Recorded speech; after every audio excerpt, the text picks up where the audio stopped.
makes it the night of the city council meeting where they're going to bring up again the gerrymandering done by Lizzie Felter. They're going to do a two, I think only two public uh open meetings about it, and December 2nd is the next one. That's on their next city council meetings that they'll be talking about the gerrymandering. And they're trying to they're coming to a decision whether or not they should reinstate the old maps which were done in 2022 and not the ones that are current. Um, which I'm hoping that they vote against leaving these maps like they are, because that was a miscarriage of justice. It was illegal and it should have never been done. So that's December 2nd, which is the next city council meeting. Now, if anybody, I wanted to kind of give you guys some news. You know, last night we talked about Mr. Fuller, and we showed you guys some videos. We might show some more. I'm not for sure. I think I should have had a conversation with co-host, but we do have some more videos on Mr. Fuller. Look, also, you guys, he's having a memorial. They're having a memorial for him at the New Birth Fellowship Baptist Church. I think that's what it is, Missionary Baptist Church.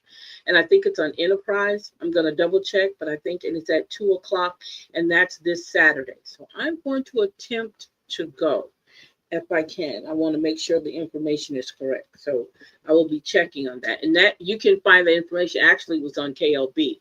So you might can find the information over there, and hopefully KLB has the right information. But that was what was told. That is at 2:00 Saturday, and it's going to be a memorial for him. So definitely, guys, if you can go, be available to go, because he's going to be well missed, and it's gonna, yeah. He's going to be well missed. Hello there, ma'am. Hello, Miss Dixon. So next, we're going to go ahead and get into the city council. My co-host, do you have anything you want to say before we go ahead and get into it? I know you watched it earlier. Do you have anything? Yeah, y'all are going to be. So there was some things that was said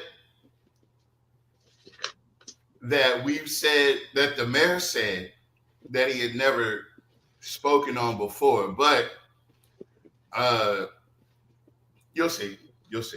Very interesting. We're going to definitely stop on that part and pick it apart. Okay, just tell me when. Okay. All right. You'll know. Okay, so we're going to go ahead and get started. Oops. It would be nice if I stream it, right? Yeah.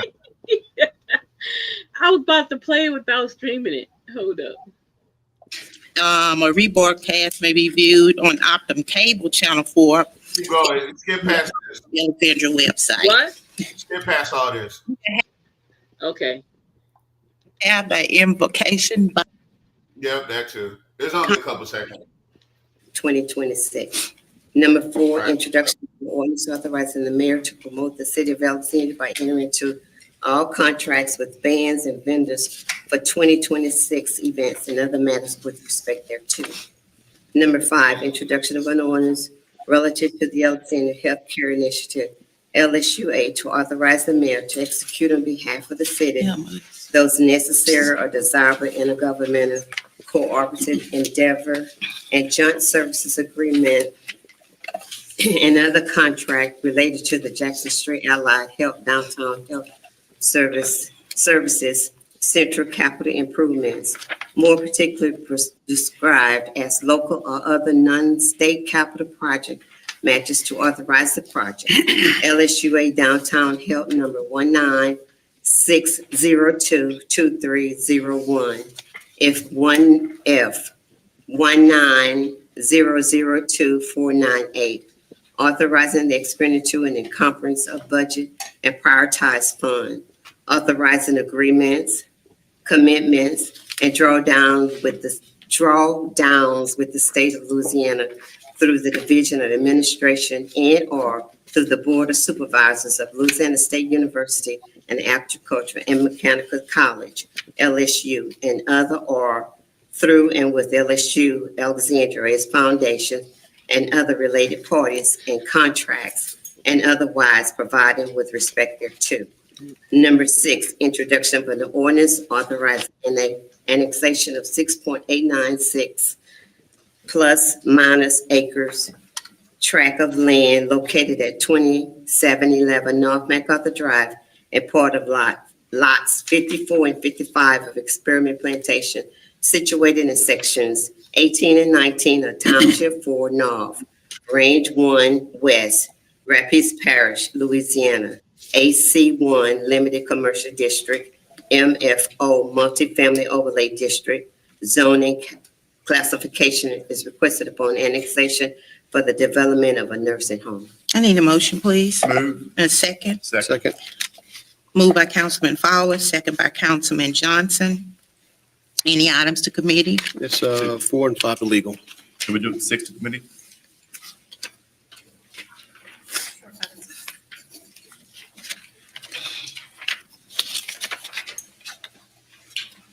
And with 6 in? Uh-huh. What committee is 6 in? They put them in. Okay, They okay, put them in. all right. G, resolution. Number 7, resolution to co-sponsor Zeta Phi Zeta Founder Community Foundation Scholarship Workshop at the Bolton Avenue Community Center. I need a motion, please. Move. Motion by Councilman Fowler, second by Councilman Lawberdane. Public comments, discussion, all in favor? Aye. Any opposed? Motion carried. H, ordinances for final adoption subject to public hearing. Number 8, to consider final adoption of an ordinance authorizing the mayor to accept the low bid submitted for treated wood poles. I need a motion, please. Move. A second. Second. Moved by Councilman Ballard, second by Councilman Johnson. Public comments. Mr. White, Thank you, Madam President. You- Appreciate it. you're welcome. My name is Mr. Cornelius Lawson White Jr. I live at 3638 10th Street in Alexandria, Louisiana, 71302. And my phone number is area code 318-446-6934. I know Jules Green had brought it up about this treated wood because in our area, they had the creosote plant. So I don't know if y'all looked into this and see if we could put anything other than this treated wood, maybe steel poles or. I looked into it, Mr. White. You did look into it? Yes, I did. I spoke about it at a previous meeting. I went to Pineville. I talked to a supervisor over there Uh-huh. who actually worked with those poles and those chemicals. Oh, okay. The people that I spoke with have been there like 30 and 40 plus years. They say they don't have anything, no environmental, Okay. yes, so Well, see, that's good. See, that's really good. Thank See, you, the Mr. people can appreciate that. And let's pray for Joe Fuller's family because he was a city councilman. yes, he was. Thank you, sir. Thank you. All in favor? Any opposed? Motion carried. Number 9, to consider final adoption of an ordinance authorizing the mayor to accept the low bid submitted for a minimum of 1 rear load and refuse truck, 25 cubic yard capacity. A motion, please. Second. Motion by Councilman Fowler, second by Councilman Johnson. Public comments, all in favor? Any opposed? Motion carried. Number 10, to consider final adoption of an ordinance authorizing the mayor to accept the low bid submitted for a minimum of 1 gravel truck for the sanitation department. Motion, please. Move. I need a second. Motion by Councilman Ballard, second by Councilman Fowler. Public comments, I have discussion. a question. Mayor, overall, how is our sanitation equipment looking? Overall, Stop it. I don't know. You give me maybe a next meeting to answer it. This is a Okay. Now, as plain as that question was, what does that question mean to you? What do you mean? What he said, back it up a little bit and play it. Okay, hold up. There you go. Yeah, right about there. Ballard, second by Councilman Fowler. Public comments, I Discussion. have a question. Mayor, overall, how is our sanitation equipment looking? Stop it. Okay, Now, so go ahead, go ahead. what did he say? He basically just asked a simple question, how does it look? And he's No. basically, go ahead. What he said? How does the sanitation equipment look overall? Overall, yeah. Okay. What does that mean? To me, it means that he wants to make sure that we all have good sanitation equipment and there's nothing that needs to be fixed. Everything is up to par. Now play it. Gotcha. Hold up. Give me a second. Overall, I don't know. You give me maybe a next meeting to answer it. This is a Yeah. bid. okay. I'm just curious, just like to know, just overall, kind of give us an assessment Okay. of how our equipment looks so that the people can. When you say looks, you mean Status of it, the status of it, workmanship. if we're short or? Yeah, if we're short, what do we need? We're worried to have some garbage trucks in. I don't know if we I can. just want to kind of idea where we are with that. Okay, stop it. Okay. You said you would get that. Okay. Now you're asking the mayor about the sanitation department that he's the head of, Mm-hmm. and Yep. he doesn't know how to answer a question about how the equipment looks overall. So and this is crazy because he said, well, this is just a bid. Do you understand why we say what we say about how the council don't have all the information a lot of times when they throw these things, when they create these ordinances? Because you got to remember, each proposal has to have an author to it. Doesn't matter what it is. They have to have an author in order for it to become an ordinance, for them to even talk about it. It's a bid. There's a reason why he asked that question. My thing is, how can you ask for something and don't know the status of what you Oh, have? There you go. There you go. There you So go. are you just asking for stuff, or do you really need it? Well, yeah, exactly. So because you got to remember, proposals, when they put those bids out, something needs to be done, right? A repair needs to be done. A new equipment needs to be bought. Something has to be done. So what is the action that's being taken? And his question is valid. It's nothing wrong with him asking that. It's just the idea that he don't know.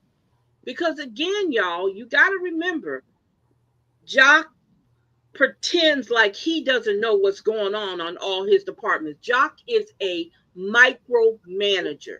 Let me say this to you guys.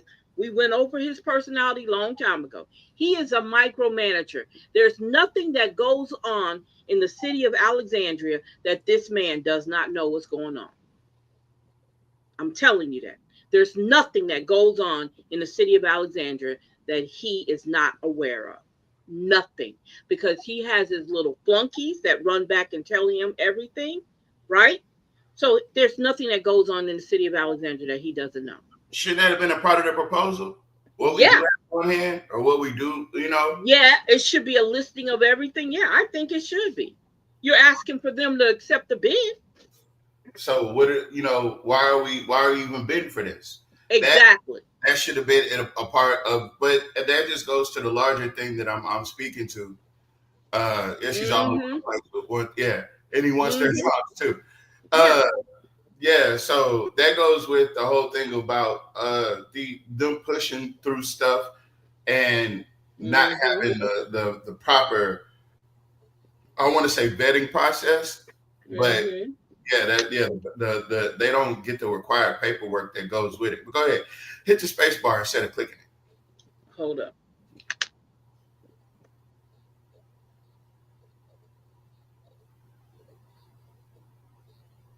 You got to click on the window and then click on the space bar. An information form? Yeah, yes. An inventory or? I'll reach out and see exactly what he wants, and then we'll do a report. on All right. Thank you. Thank you. All in favor? Aye. Any opposed? Motion carried. Number 11, to consider final adoption of an ordinance authorizing the mayor to accept the low bid submitted for a minimum of one shuttle truck for the sanitation department. Motion, please. Move. Second, please. Second. Motion by Councilman Lloyd, second by Councilman Johnson. Now, they backed up and asked for a truck, right?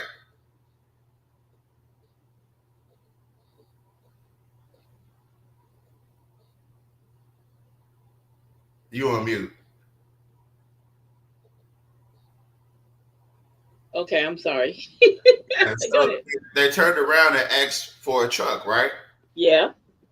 So that should have told you, hey, we need to put in what we do have on hand. Yeah. And why we need it. Yeah.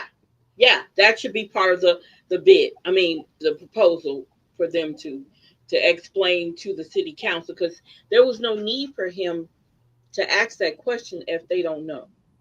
Right. So the mayor doesn't know what they have, but they're steady asking for more stuff. Stuff. Exactly. No, the mayor does. Well, okay. Well, either way it goes, it's just as like this whole Epstein thing. He either knows and don't want to say, or he doesn't know, and it's a shame that he don't know. Mm-hmm. I just don't believe he don't know. I just don't believe that. I can't believe you either. But go ahead. I believe that he definitely knows everything that goes on in that city. What goes on down at that city barn, I think he knows everything, because there is a snitch in every department. Yeah. Let me say this again. In a facility like that, there's a snitch in every department. The question is, how did that make it onto the agenda without having all the paperwork? Well, I know it's on the consent calendar, but how did it get on his desk without the paperwork? Yeah, because that's not just coming straight to the city council, y'all. Okay, all of this is not going straight to the city council. None of it's going through the city council. No, because Trey Giss, if I'm not mistaken, Trey Giss is the one who writes up everything. Him and Jock Roy. Yeah, him and Jock Roy. So yeah, and the fact that he doesn't have that information on hand shows you that's a pattern, and it's small, it's minute. Yeah, but it's a pattern of. Well, keep going.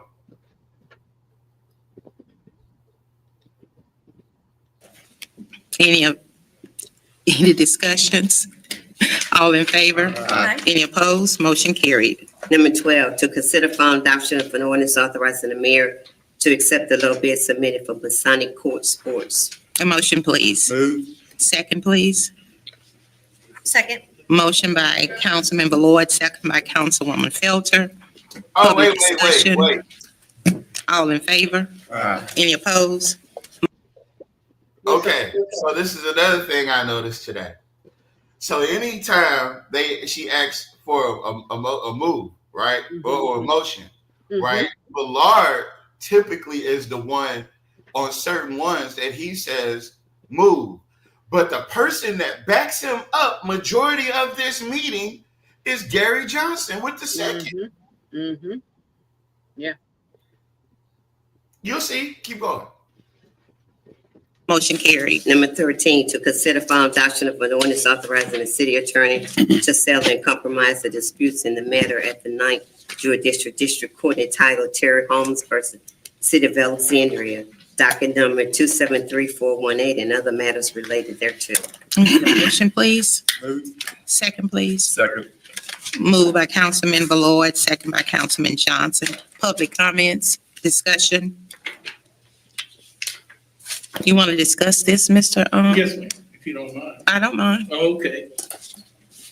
The only thing, and my name is Mr. Cornelius Lawson White Jr.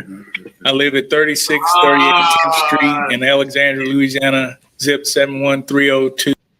I Session. get it. When do we get to see how much goes out? Or do we ever get to see how much goes out? It's in the ordinance. It's in the ordinance? Title of the ordinance. It's $307,647.21. Okay, that's fine. That's all I wanted to know. Thank you. Thank you. Now, what they're talking about is a payout. The city is settling with somebody to the tune of $300-something thousand. Yep. $300,000. I wonder what that person sued the city for.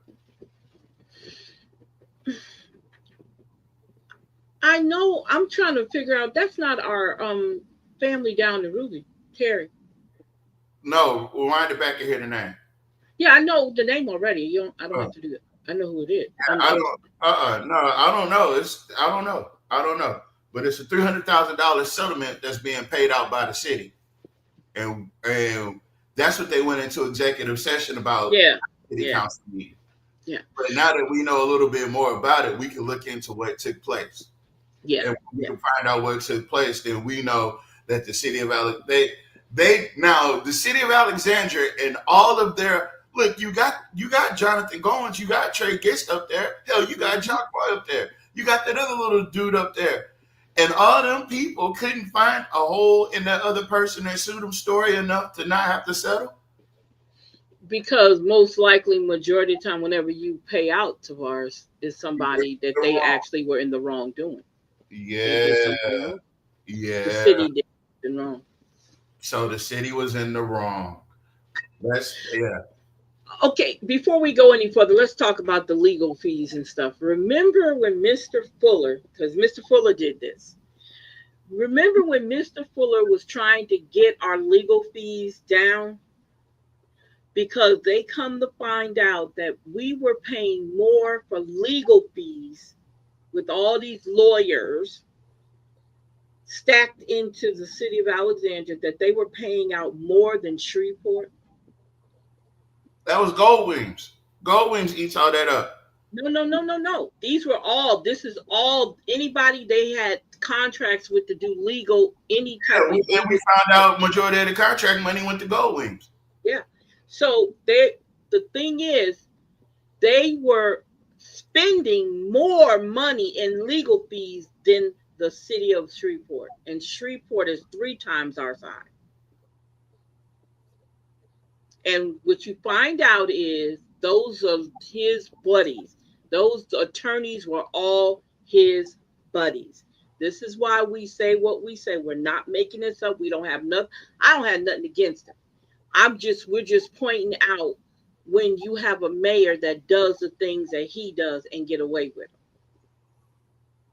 them. Okay? Now, let's go ahead and finish playing. Discussion, all in favor? Aye. Any opposed? Motion carried. Number 14, to consider final adoption of an ordinance authorizing the mayor to accept the proposal received from Utiliserve LLC for water distribution flushing program. Motion, please. Move. Second. Second. Motion by Councilman Ballard, second by Councilman Fowler. Public comments. Mr. White, Yes, ma'am. Thank you, Madam President. you're welcome. Again, I'm Mr. Cornelius Lawson White Jr. My address is 3638. This Never- ordinance. Yes, you Mr. did. White- You said, Mr. White. Mr. No, I'm White. just telling you what the man Hold on. said. You can look at the tape. You can Mr. find out White. what he said. Mr. White, I'm finna tell you, this water distribution flushing program is for the firemen to go out to flush the, What? You got to stop it and back it up so you can hear his question. Oh. fire,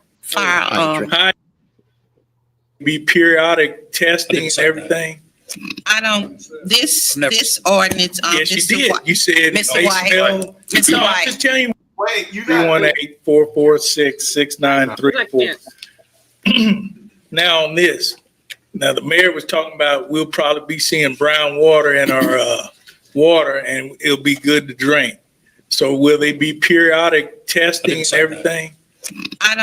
This Never- ordinance, Yes, you Mr. did. White. You Okay, hold up.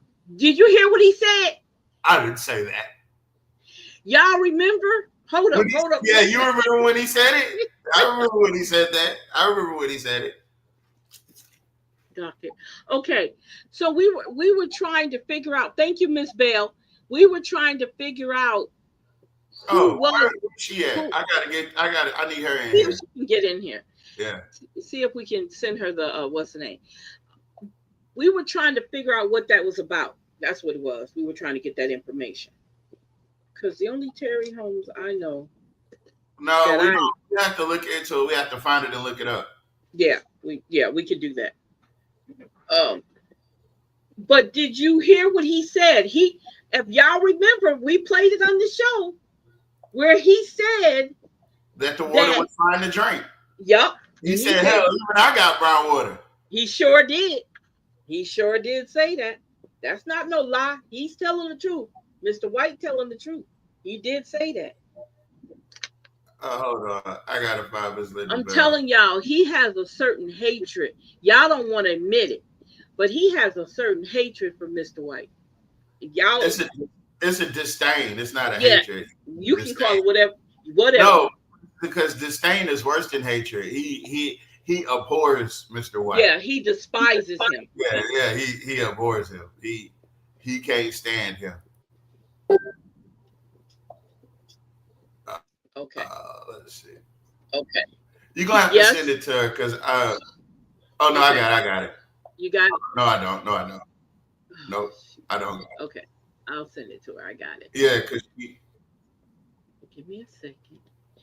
Miss Bell. oh, never mind. I got it. No. Give me just a second. There it goes. Okay. Miss Bell, you're gonna have to accept the what you call it. The request. Check your inbox, baby. Okay. Oh, yeah, he did. See you in. Hold up. I got it. I'll just send it to her. Hold up. I'm gonna stop the. All right. Well, we got both of them covered. We got both of them covered. Okay. Yeah, they both covered. Same thing. Okay. Miss Bell. Hold up. I'm gonna stop it for a minute so I can send it real quick, just to make sure she gets it. Check your inbox, baby. These people is crazy. These people is gaslighting us. I didn't. He threw his hands up and everything. I didn't say that. I didn't. Absolutely didn't say that. Look. Yeah, you did, sir. You did say that. Yeah. Don't lie to us like that. We know you said it. We remember when you said it. But you gaslight me. You goddamn gaslight. Hold up. Where is she at? Let's see. Linda. There she go. I got her. You got her? Okay, cool. Hey, Miss Bell. Hello, everyone. Hey, Hi. I didn't hear you. We might be talking on top of each other, Tavares. Oh, hey. I'm sorry. I said, how are you? I'm doing well. And yourself? I can't complain right now. Can't complain right now. Hey, can you run that last part back real quick? I didn't say that. I didn't say that. Hold that. Okay. He's zapped out. 1302. Our phone number is area code 318-446-6934. Now on this, the mayor was talking about we'll probably be seeing brown water in our water and it'll be good to drink. So will they be periodic testing and everything? I don't, this ordinance, Yes, you Mr. did. White. You said Mr. they White. smell. Mr. White. Just tell you what the man No. said. You can look at the tape. You Well, can Mr. find White. out what he said. Mr. White, I'm finna tell you, this water distribution flushing program is for the firemen to go out to flush the fire hydrants. Yes, to make sure that it gets all the residue or whatever may be inside the water. And that is why we do that, Okay. so that we cannot Okay, have but brown what was water. the other thing with the brown water? When he, We're you not, don't know nothing about This that? isn't that. It's- I'm saying about anything. This is No. totally different from that. this, Another person who do not like him is Villard. Villard and Fowler can't stand Mr. White. Villard does have a hatred for him. I promise you he does. He can't stand whenever Mr. White says something. He watches Mr. White and he just, you could see his body language change. He cannot stand Mr. Trey White. Gist does the same thing. Trey, when you see Trey Gist lean back in that chair, you get the rocket in that hole. He bad. He pissed. Yeah. And Get that's up there, that's or he'll that white. fold- That's he'll that. fold the fingers together. Yeah. That's that KKK-ness they have in them. I'm sorry, but that's allegedly. Okay, whatever. Okay, all right. Miss Bell, you said you remember him saying that? I remember when he said it too. Yes, I do remember that. Yeah, he sure said it. I didn't say that. Shit. He said because he could drink the brown water too, He sure did. and he lives in District 4 because he said where he lived at. Yeah. So be careful what you're saying, Mr. Mayor, because we do know. Matter of fact, we played it on here. One of the city council meetings we played on here. He said it. I want So you guys to listen to what Mr. White asked about. Is there another project dealing with the brown water? okay, And I think Ms. Perry tells him no, but listen to Roy's response. okay, Okay. that's what's coming up. That's what you're saying? This doesn't have anything to do with the brown water that we discussed No, previously. but there's This, a no, flush. sir. No, hold up. I'm just asking about, Mhm. okay, this is a second flushing that we're having? Mr. White. This- We would That's what I'm have, trying to find out. This is routine. Flushing. So this fire is hydrant routine. is routine. Not only. Okay, in well, Alexandria, what's this other flushing? but all the rust. flushings are based on the same thing, Mr. White. When you flush the fire hydrants, you're flushing out the residue. You're flushing out Yeah, whatever rust may, and all like yes, that. whatever may be inside, so that you can have water, decent water that is not brown, Okay. that you're asking about. Well, I'm just asking, I okay, I understand. understand what you're saying.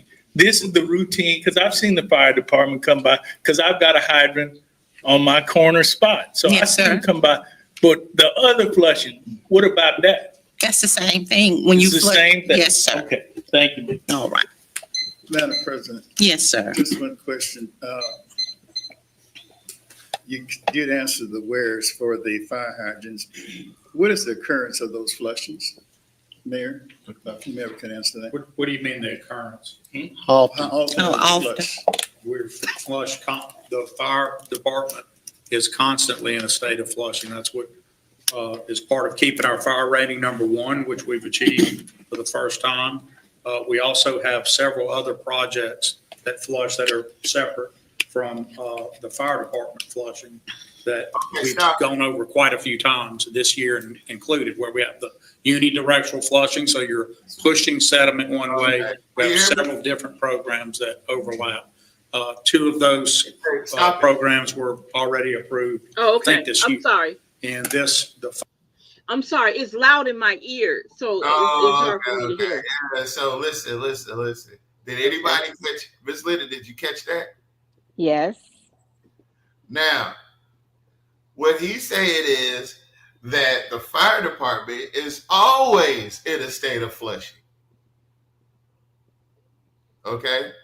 Always. It's a recurring thing that happens often, is what he is, all the time. It's constant, is what he said. Now, play it. Hold up. And listen to Malcolm's question. fire hydrant flushing is something that is a constant all the time. Yes. And so what happens is sometimes debris is stirred up by flushing. Right. And so if you see the fire department flushing in your area while it's necessary, it can stir up sediment by doing it. But that is a necessary thing to keep those fire hydrants and the pressure and everything correct. It also, as Madam President said, actually has it has an effect on also keeping things moving. So while it's not part of the unidirectional and other programs, we do schedule in a way to follow that. So we're trying to maintain a process to push any sediment if we think we've caught somewhere out or identify where it is. I have a question, Mayor. Now, when we flush those hydrants, are those hydrants connected to mains that also run water to the homes, or is it just a separate system just for the fire hydrants? It's all one system? Okay, all right. Madam President, may I ask? No. Okay. You're done. Fine, Madam President. All right. Thank you. All right. All We had time there. All in favor? All right. Any opposed? Motion carried. Number 15, to consider final adoption of an Pause. ordinance authorizing the So, okay, hold up. I got a question. So if it's all one system, then nobody should have brown water. Exactly. He said that they have a system set up to where they can push the sediment where they want it to go. He sure did. What does that tell you? So if districts 3 got brown water and districts 1 and 2 don't, what does that tell you? somebody might be pushing some water in some directions that it shouldn't be. And who's paying for the water? The citizens are. That's a good observation. They literally tell you we waste water. We waste water all the time. We waste water on the regular. Yeah, we do it to keep the pressure normal. Yeah, we're always running water. But if you're always running water, then somebody should have some clean water. That means this is what I'm getting. I'm getting if you're doing that on a constant occurrence and constant basis, then everybody water should look exactly the same. Am I wrong? No, I think now they're starting to just acknowledge that they pushed it all in one spot. They pushed it all in one spot. It's like, yeah, we got to flush it. I don't know. Do you understand? I mean, they've been flushing all the settlement out of their districts into our districts. Because he said all one system. It's all one system. So if they've got a scheduled maintenance set up to where they flush the water, then because I remember him saying something, and Ms. Bell, please correct me if I'm wrong. I remember him saying something about there not being no brown water. Yeah, he did say something about them not having, I don't know, but you can't say that and then turn around and say, I can drink brown water. It don't make no sense. I can't remember what he said, but it was something to the effect of basically, when he was telling everybody that the water, you needed to check the pipes in your house. It's not on the city. That was a letter from the EPA that went down to everybody. Look who we got. Look who we got. Hey. Mr. Porter. No. Hold on.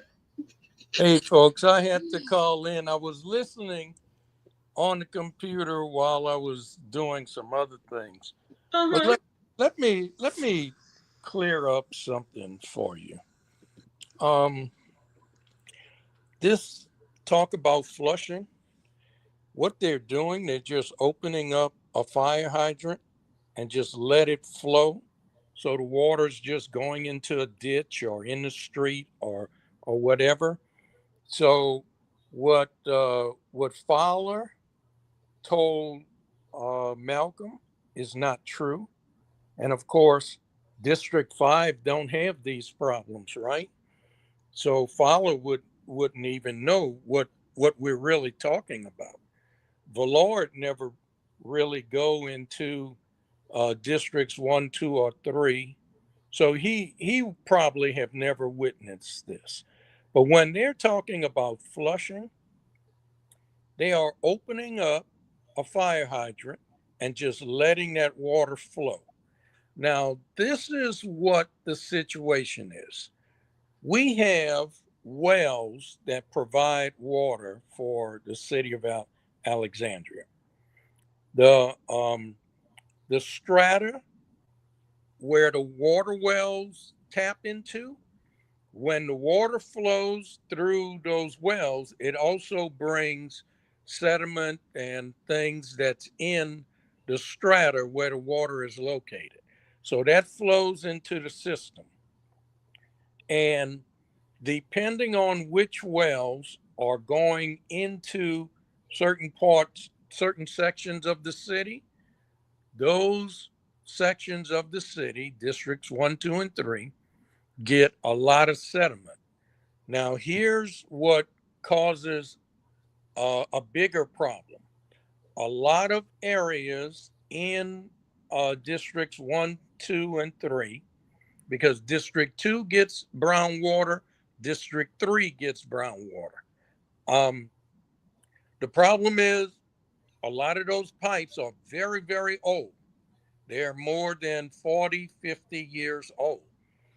And they're not as large, okay? And what happens is that this sediment that comes out of the well and ends up in those pipes, these pipes, some of them are dead-ended. So if you have a water main going down a large street and the side streets that connect to that large street, the water line that comes off of the main water line going down the dead end street, those are the places where we have problems with brown water because the sediment that comes from the water wells and flows through the main water system, when it gets into that dead end line, the flow slows down or stops. And so the sediment actually settles out. It deposits, it forms a deposit along the bottom of that water line. So think about this. Let's say you're sleeping or at nighttime when you're not using your water. That water through the line that feeds your street and your house is stagnant. So all of the sediment in that water settles out. And then the next morning, when you open up your water faucets and that water starts flowing again, it brings that sediment into your house. And that's the problem we're having. Now, there's a couple of ways to uh, correct this problem.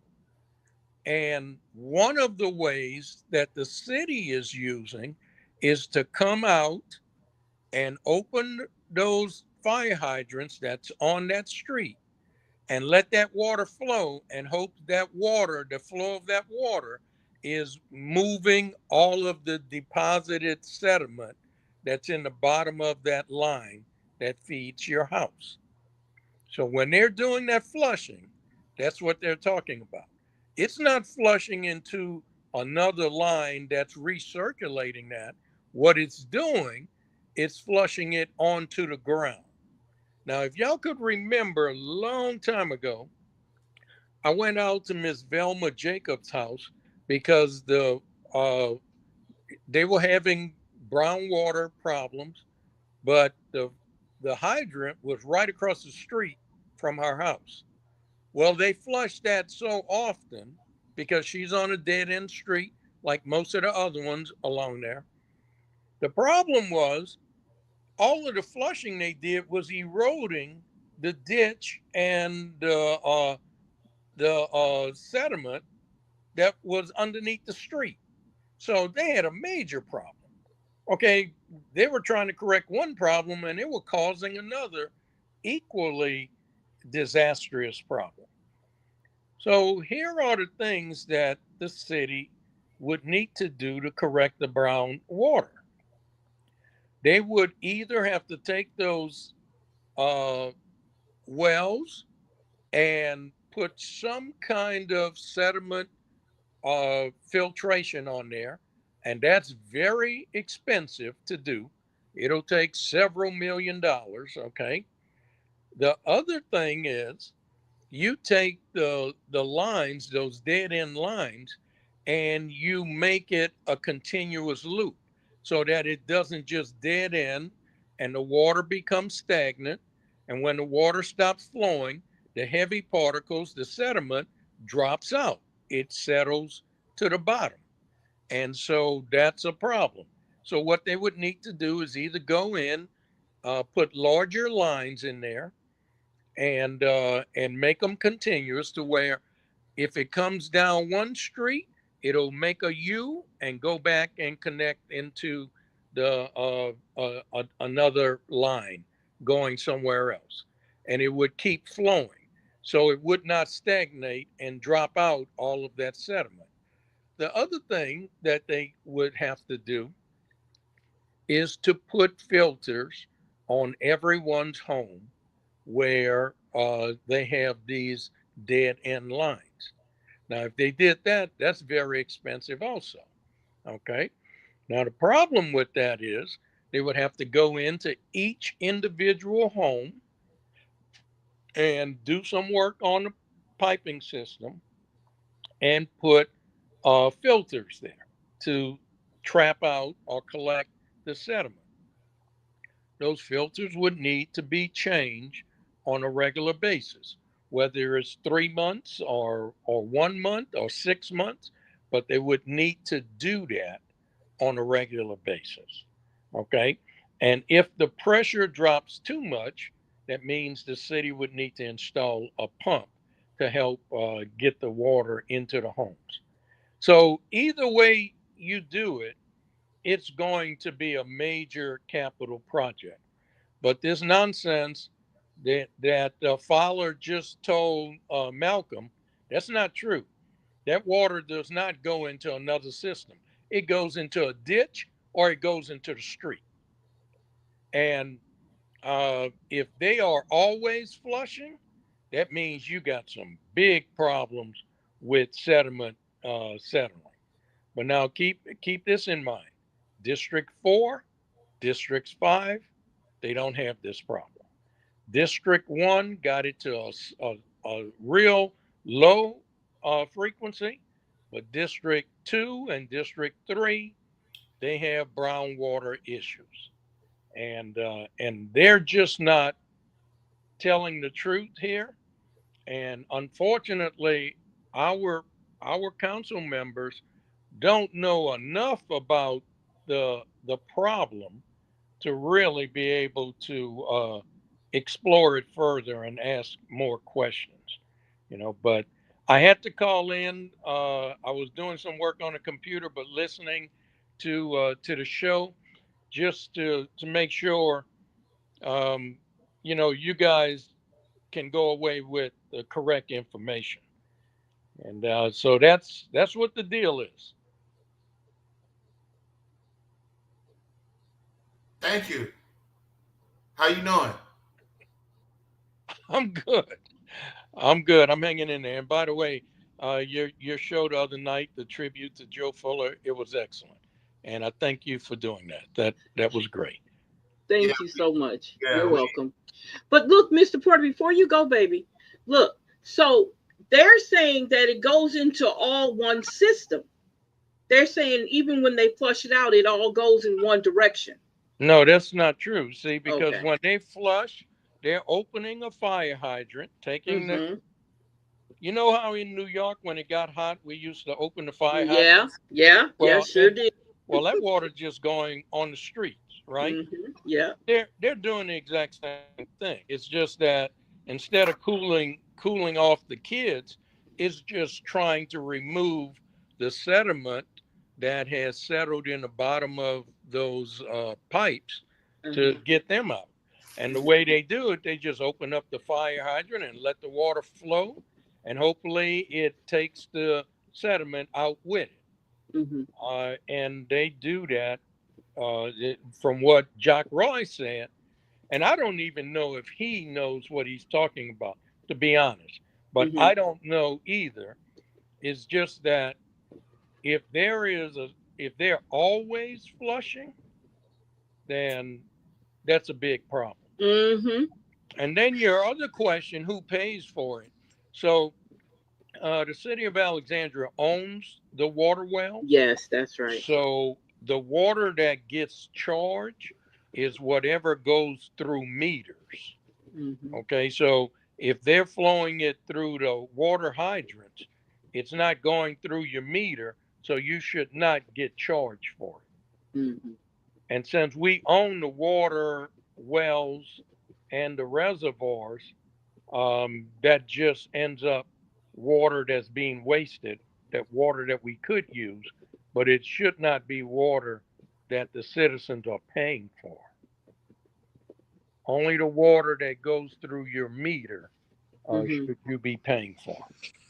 But aren't you still wasting water with that system? Aren't Oh you yeah, regardless? oh yeah, because you open the hydrant and run that water is going into the ditch, which goes into the Chatelain Canal or the Horseshoe Canal. I mean, Mm-hmm. it's flowing out of the city. So yeah, Mm-hmm. that's Okay. water you could otherwise drink or take a bath in or wash your Mm-hmm. dishes or cook with. Yeah, that water's going.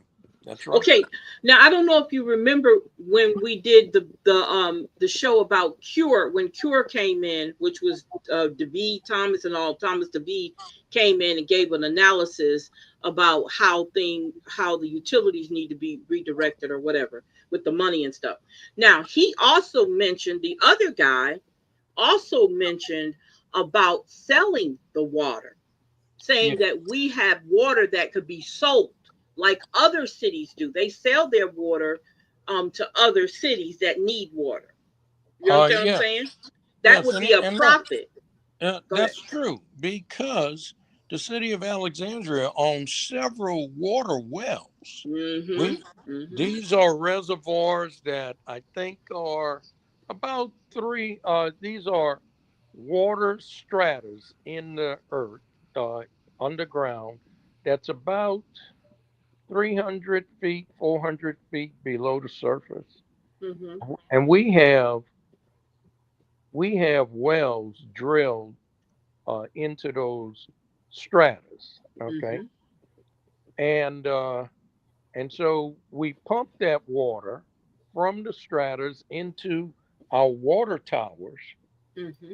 And what goes with it is all the sediment that comes out that zone where we're getting the water from. And then when it leaves that tower, it goes into our homes. Okay. Now, District 5 and 4 don't have the problem with brown water.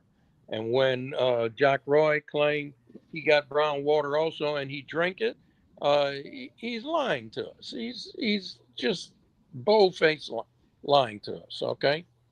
Because District 4 and 5 don't have these problems. And but now 1, 2, and 3 do. 1, not so much. 3 is the most, and District 2 have a lot of those issues also. But yeah, that water is water we own, and we got a lot in those reservoirs until I shouldn't call them reservoirs. They're underground in strata, and until that runs dry, yeah, that's something we could definitely sell. That's something we have a lot of. Yeah, that's what he was saying. He said, you guys have some good water that could be sold. He said, you guys could be selling your water. And he told them that. Yeah. Which will help with the revenue. Well, look, there was the first time Malcolm Lawverdane was in office as a council member. One of his projects was to have a water park in Alexandria. Because one of the things we have a lot of in abundance that's inexpensive for us is water. And he was suggesting that we do one right on the side of the expressway that goes across the river, you know, before it got there, right on the river. Yeah, so we've known this for a while, and we recognize this, but we've never capitalized on it. We never took advantage of it. Yep. Wow. Okay, let's finish. Yeah, stick around, Mr. Porter. You got to get interested. You got to get interested in. Yeah, if you can. Okay, I'll stick around. Okay. Here to award the engine overhaul service contract for DG Honda Units 5, 6, 7, and 8 to Motor Service Yugo Stamp, Inc. as backup service provider. Motion. Second. Motion by Councilman Fowler, second by Councilman Ballard. Public comments, discussion. Yes. Madam Councilman President, Green, yes. in reading the fact sheet, it says we're currently in dispute over with Wazilla. There's no other explanation for the dispute. May someone please tell me why we're in dispute with the manufacturer of the said items that we purchased? I didn't know they had used the word dispute, but they do. So right now we have in our Wartzilla engines Wartsilla was the low bidder. And Wartsilla, who built those engines and actually supplies its own parts, the city, under the public bid law, has to bid all of our parts.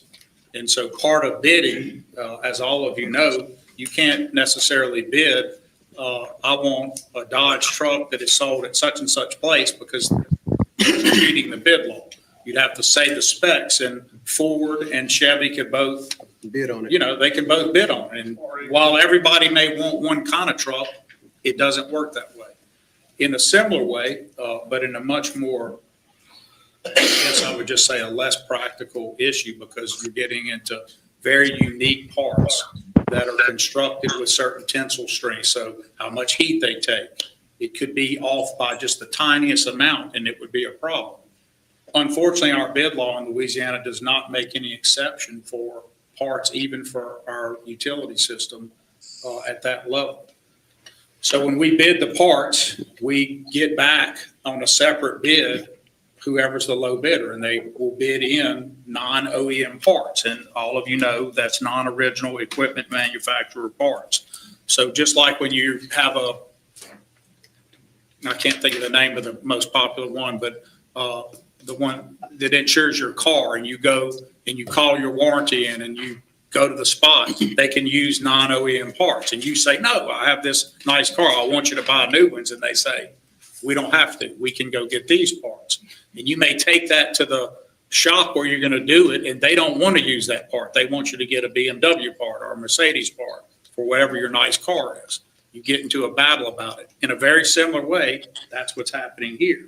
We have a situation where Wartsilla manufactures the parts, and Wartsilla happened to come in as the low bidder. So we had a separate bid for the parts, and then Wartsilla came in as a low bidder. Unfortunately, we can't hire Wartsilla, who built everything, in a professional service agreement to use only its parts. The bid law doesn't allow that. So Wartsilla, for the first time, because we've been using non-OEMs for a while, said, we're not going to work on engines unless you use our parts. Dispute. So we have them finish an engine 5. We worked out a deal with them. These are for your other. Okay. We wouldn't even be in this situation if they would have never spent that money on those parts. Can y'all hear me? I got it. Yeah, something happened with this thing. Oh, okay. There you go. Now, you got to. I'm not on mute. No, can you hear me? Mr. Porter. Yeah. No, he's not on mute. I'm looking at him. Hello, Mr. Porter. Can you hear us? He can't hear us. He can't hear us. Okay, he went mute. Okay, so. Yeah, can you hear us, Mr. Porter? Can you hear us, Mr. Porter? No, he can't hear us. He can't hear us. He'll fix it. So with those Wartsilla parts, y'all, if you hear what he's saying, so down the line, these propellers, these big old ship propellers, has become a problem down the line. Okay. Think about that. I think he fixed now. Can you hear us, Mr. Porter? No, he can't hear us yet. Mr. Porter.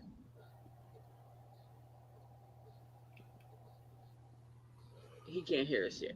Yeah. But when they purchased them, this now shows y'all that these parts are now becoming an issue down the line. Everybody wasn't in total agreement when they bought these parts. At the time, if I'm not mistaken, I know Green was on the council. I think Green was on the council. Oh shoot. I think Labadan was on the council then.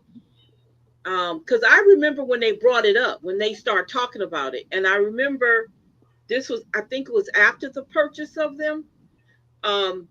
That had to be, I think that's when Brian was alive and we went to the city council meetings and they were talking about them, if I'm not mistaken. I think that's when they got them. And now down the line, they're starting to have issues with them. Now, you heard what he said. They've been getting away with non type, whatever that is, the parts don't have to be from the company itself. Well, now Warzilla's saying, okay, you're not going to use my parts of my machinery that I bought, you guys purchased from me. Well, we're not going to fix it. But because now, what did y'all pay attention to the Louisiana law before you bought those parts, or did you already know that you couldn't that they were not able to use those parts? I think they had never been questioned on it before. Okay, gotcha. Okay. Yeah. Okay, because I don't think it's ever been brought up. Yeah, That's what I think. Hold on. Here goes Mr. Porter. He's trying to get in. Hello? He's coming.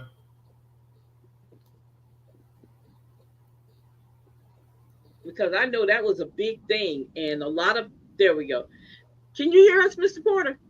I can, but everything had stopped. Oh yeah, it started staticking on our end, but we could see you. You just couldn't hear us. Yeah. But yeah, run it back for him real quick. Hold up. Yeah, it was telling. I'm getting a message saying those has muted your mic. Yeah, your mic. A whole bunch of static. Yeah, Okay. You sound digital. You had went digital for a second. Okay, so I'm gonna play it again, and I want to get your explanation. Give me a second. Whatever your nice car is, you get into a battle about it. In a very similar way, that's what's happening here. We have a situation where Wartsila manufactures the parts, and Wartsila happened to come in as the low bidder. So we had a separate bid for the parts, and then Wartsila came in as a low bidder. Unfortunately, we can't hire Wartsila, who built everything, in a professional service agreement to use only its parts. The bid law doesn't allow that. So Wartsila, for the first time, because we've been using non-OEMs for a while, said, we're not going to work on engines unless you use our parts. Dispute. So we have them finish an engine 5. We worked out a deal with them. These are for your other engines. My concern will always be and remains, and Marcus and I are working through this, having the assurances that non-OEMs for the type of asset we have, different than a car, has to work at the same level. And all of you will know this too. At this level, there are international grading agencies, if you will, and they look at the parts and they determine that it's been tested and it has the same tensility or tensile strength, the ability to withstand force. And all of those different things are in place. While I'm convinced that we're doing it right and these guys are doing the right thing, I remain a little concerned because of the unique nature of the Wartsila engines and what I know to be the level of Wartsila is a fine company. I mean, these guys are doing the best in the world at this. And so if they don't want to warrant other parts, it's not warranty. So remember, those are old. We're out of warranty. One of the questions I should have settled for you first is, will this void a warranty? No, we're way out of time on that. But I still have to worry about the integrity of the engines and if any part that we use isn't. So remember, these are big companies that make them exactly the same. So you could have big manifolds. These are like a giant Rolls-Royce car engine, if you would imagine, but as big as this room. So all of those different things have to be looked at. They're handling number 5, which tells you a little bit about the dispute. The fact that they're willing to use certain things to do 5 is a little bit of a tell, if you will, on, well, why not do the others? But they want you to use their parts, bottom line. So we're trying to work that out with them. Is litigation? In the meantime, no, absolutely no litigation. That's why I was surprised they used the word dispute. No litigation. Wartsila is doing that. What I think we're trying to work out is to make them change their mind and do it. We've done it in the past. I'd like to see Wartsila do it. This other group, who is not Wartsila, came in a little over. I think it's $300,000 for the next responsible bidder. They've worked for us before. They've serviced the engine before. The reason we want to do this now is belt and suspenders. Because of our requirements with MISO to stay on time and have our. That's the problem. That's the problem. MISO is the problem because they have to see, those are the requirements MISO says they have to have. Oh, wait a minute. Mr. Porter is out. Yeah, I see. His camera's out. He'll come back in. Those are the requirements MISO wants them to have. Mr. Porter? No, he can't hear it just yet. He's trying to get in there. Those are okay. So they're having to make sure everything, because the whole purpose of all of that was for them to get on that grid, to be part of that co-op. That was the whole thing. Can you hear us, Mr. Porter? No. Nope. He probably needs to go back off and then come back in. But yeah. That he can hear us. He can hear us because he did it. Yeah. Back. Come back. So the bigger problem is we're doing this for myself. Yeah, because in order for you to stay in their requirements as a there, let's see, he's trying to come in. Add to stage. There we go. Yeah. Let's see. Okay, there you go. All right, there we go. Okay, I was able to hear you guys. You just couldn't hear me. No. Yeah, we couldn't hear you. Now, did you hear what Jock said? I did. And look, this is a little bit complicated because here's the situation. You have turbines that are built by a particular manufacturer, a particular company. And they would like to be the ones who work on your units, sell you parts and things like that. And, Jack Roy's a lawyer. He's not an engineer. So he kind of struggled to explain this. But this is the analogy he should have used. If you buy a car from a manufacturer, say you buy a Ford, when it's under warranty, you take it back to Ford. But after the warranty's gone, you don't have to buy Ford parts or take it to Ford. You can take it to someone else who can work on your car, okay? And they may use parts that are not manufactured by Ford, all right? But if you take your car to Ford, you cannot use Ford will not put any other parts on your car except the Ford manufactured parts. And that's what this company is saying. When you hire us to come in and work on our equipment, we're not going to use parts that you bought from somebody else. You have to buy our parts. Now, their parts cost more. That's the reason if you have a Ford, instead of going to Ford and buying tires or a battery or an alternator, you'll go somewhere else and buy it. And then when you go to Ford, not only do the parts cost more, but their labor is more. So you might take it to someone else, like a Pep Boys or somebody, to get the work done. Okay, so what Alexandria is trying to do for these Wärtsilä engines, and I believe Wärtsilä is made in Switzerland, but it's European. So you're using their trained mechanics, service people, technicians to do the work. But instead of buying parts from Wärtsilä, they were buying parts from other manufacturers who make similar type parts. And the Wärtsilä company is saying, we will no longer send our people to work on your units and install parts that you bought from somebody else. You need to buy the parts from us. So that's what the issue is. But now the parts from the other companies costs less than what Wartsila charges for. And that's the problem. When they go out to bid, when the city of Alexandria goes out to bid for these parts, these other companies can provide a similar part for less money, but they'll go directly to Wartsila for the service people to do the work. And their people are saying, or the company is saying, we will no longer do the work for you with somebody else's parts. You want us to do the work, you have to buy the parts from us. And it just means a lot more money. But you're absolutely right. You see, when Jack Roy put us into MISO, MISO calls all the shots for our plants, when we run and when we don't run.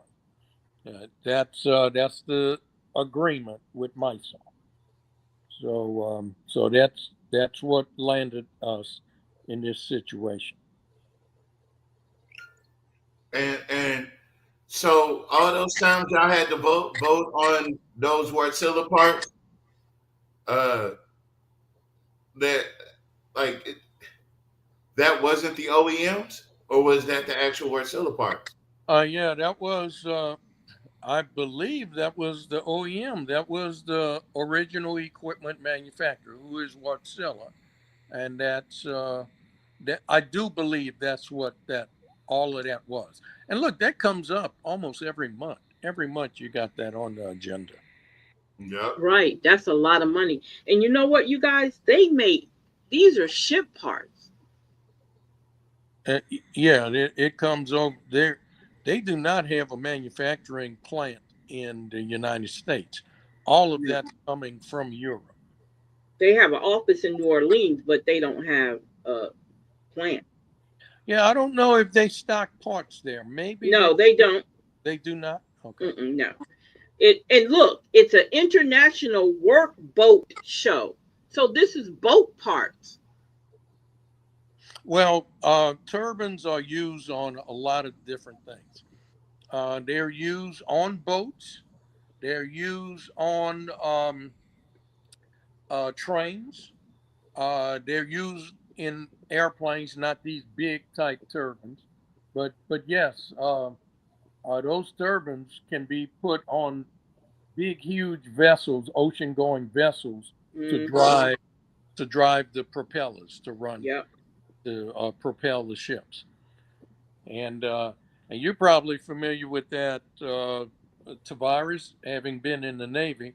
That's for the United States, we use Westinghouse and General Electric turbines for our naval vessels, you know.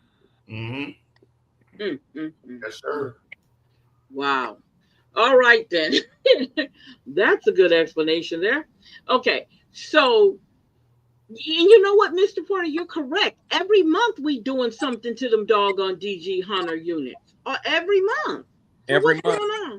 And they're not even firing them up. No, they're not running. And wait a minute. Say less. Keep going. Oh, we're gonna find out something? Yeah, you're gonna find out something. Okay. All right. Engines fire as they're called on every day and be compliant with MISO. We want to have both in place. We'll continue to talk to them. There is no legal dispute. Wartsila is not saying, if you will, well, why not do the others? But they want you to use their parts, bottom line. So we're trying to work that out with them.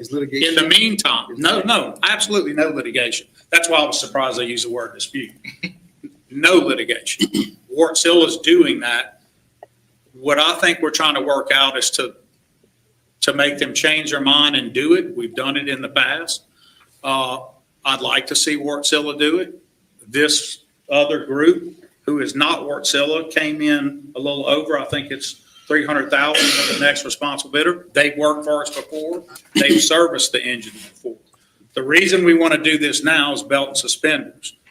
Because of our requirements with MISO to stay on time and have our engines fire as they're called on every day and be compliant with MISO, we want to have both in place. We'll continue to talk to them.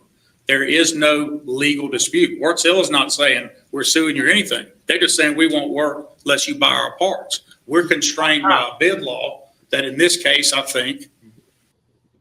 Okay. Listen, if you hear what he said that MISO calls on them every day to fire up their engines. I don't. Now you see, this is what I don't really know. First of all, you need to run your engines on a certain frequency, and so that it's our responsibility with MISO is that when they call us, we have to be up and running within 4 hours. And then when we do run, we would run for a minimum of 4 hours or as long as they ask us to run. Okay. So, one of the ways to make sure that you can fire up and run within 4 hours is to test your units daily. Okay. So, if you got 4 units over there and they usually ask you to run one of them, you would test one day and bring it up to speed, run it, and then shut it down. I'm not sure how they're doing it, if they're doing it on a daily basis, a weekly basis, or whatever. But you do need to test your units to make sure they can come up and run.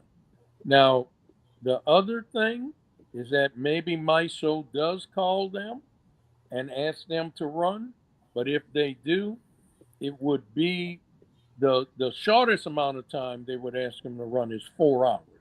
So that way you're not just starting up, shutting down, starting up, shutting down. So once MISO calls, say, look, Alexandria, we need you to run. We need this much electricity. That'll let us know, do we put 1 unit on, 2 unit on, 3 units on, and the minimum time is 4 hours. If they need us to go longer, they would tell us that, and we would run as long as they need us. But here's something to keep in mind. One of the reasons our units don't run all the time is because we're one of the highest cost producers of electricity. It costs us more cents to produce a kilowatt of electrical energy than the other units in their system.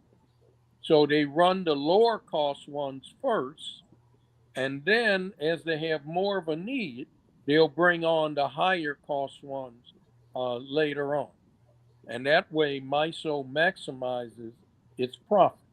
If you have a unit that can produce a kilowatt of electrical energy for 4 cents every hour, okay, 4 cents per kilowatt, then, and we're billing other people at 12 cents, you want to run those 4 cent per kilowatt units. Now you come to Alexandria, and if it costs 8 cents per kilowatt hour, you don't want to run us unless you absolutely need us.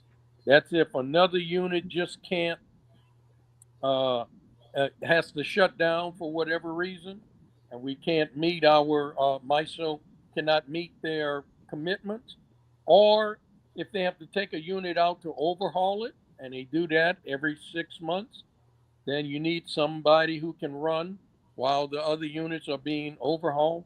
It's those sorts of situations that Alexandria is asked to run. Otherwise, we really don't run. Not much at all. I think what I was gonna want to ask you after that is what's the benefits of being in MISO? Well, Alexandria is a small fish in a big, big ocean. And that was that was a pipe dream of Jack Roy, because Jack Roy got messed around by Clico.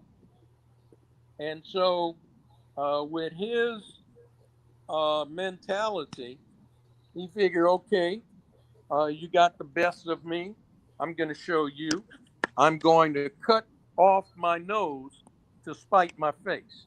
So what he did, we went by uh, 25% stake in Bayou Cove, Mm-hmm. so that because there is a minimum amount of electrical production you must meet to become a member of MISO, to be accepted into MISO. Mm-hmm. Because MISO doesn't just accept anybody. So for us to get to that level, Jack Roy decided I'm going to take the settlement money from Clico. I'm buying Bayou Cove, percentage in Bayou Cove. And as far as nameplate, when you add up what the unit says it can produce on its nameplate and add it to DG Cove. And by the way, they also change out the old units at at DG Hunter and put in these Warcilla engines. So now that gave City of Alexandria enough. That gave City of Alexandria enough uh, nameplate electrical generation capacity to gain Alexandria entrance or membership into MISO. And so now, once you become a member of MISO, you are bounded by their rules. You've given up any operation of your unit. They tell us when we operate and when we can't. Okay, so we no longer call the shots. But you ask, what are the benefits? The benefits are if we have extra, first of all, it's supposed to benefit us by purchasing, say, like natural gas. It's actually supposed to help us uh, by purchasing services and parts for our units, like what is being talked about right now. But if you have different units from the other ones, then you don't have the power of all of these different companies uh, asking for a group sort of discount. You don't benefit from that. But now what we're supposed to be benefiting from is the purchase of natural gas to run the unit. But once again, the natural gas that we're getting, we're paying. I mean, you could go on the spot market and buy natural gas cheaper than what we're paying for it. So those are supposed to be the benefits, that you have a wide network. If you're down, you have access to electricity from your MISO network. If you're running and you're producing extra energy, MISO is able to sell it for you on the open market. But and then you should be able to get better rates on natural gas contracts and maintenance and parts. But it does not look like we really benefit from that. So this was just a bad situation from the very beginning. We're too small of a unit. We really should not be in the electrical generation business. It's not saving us money. All you have to do is check with someone you know in Lafayette, Baton Rouge, Shreveport, Monroe, Lake Charles. Compare their electric bill to yours. See what you're paying as a fuel charge. See what you're paying on a kilowatt hour basis. You know, so the idea, you'll hear people like Fowler and Villard and Roy say, well, we would be paying a lot more if we didn't own our own unit and if we wasn't part of MISO. I don't believe that's the truth or the case. So, but do like I did a few years ago, compare electric bills with other folks that you know. Fortunately for me, I have relatives in New Orleans, in Baton Rouge, in Lafayette. So we were able to sit there and dissect each other's bills and see who had the better deal. And Alexandria does not. So now that was a few years ago, but we probably need to repeat that exercise again and confirm that or update that. Thank you. Thank you so much. So basically, what he said, it ain't no benefits. Yeah, very little, if any. Very little benefits. At least not for the citizens. Maybe it's some for him. Oh yeah. Or Marcotte. I firmly believe we would be better off if we sold our interest in the utility system and just bought off the grid. I really feel we would be in a better situation. Oh, and I got a comment that said, "Why didn't the utility director answer it? He was sitting right there." I know, that's what's so strange. Instead of Roy trying to explain the details of this, bring in the people who, actually in the utility system, and let them explain that. But you know that's his micro management that he does. He wanted to make sure. He wanted to make sure. And not only that, he definitely don't want. Remember, he wouldn't let when he had that guy confirmed by the city council, he would not let the guy talk to any of the council members. Sure did. At all. That's right. He sure did. There's a reason for that. Yep. That's right. So that tells me if that guy really knows what he's doing too, y'all. Right. Because whenever he picks somebody, don't necessarily mean they they know what they're doing. Somebody in that said, sounds like the mayor loves being used. No, the mayor thinks he's doing, lots of times the mayor's making decisions off of his feelings. Right. I'm going to say that. Most of that is emotional decisions he makes.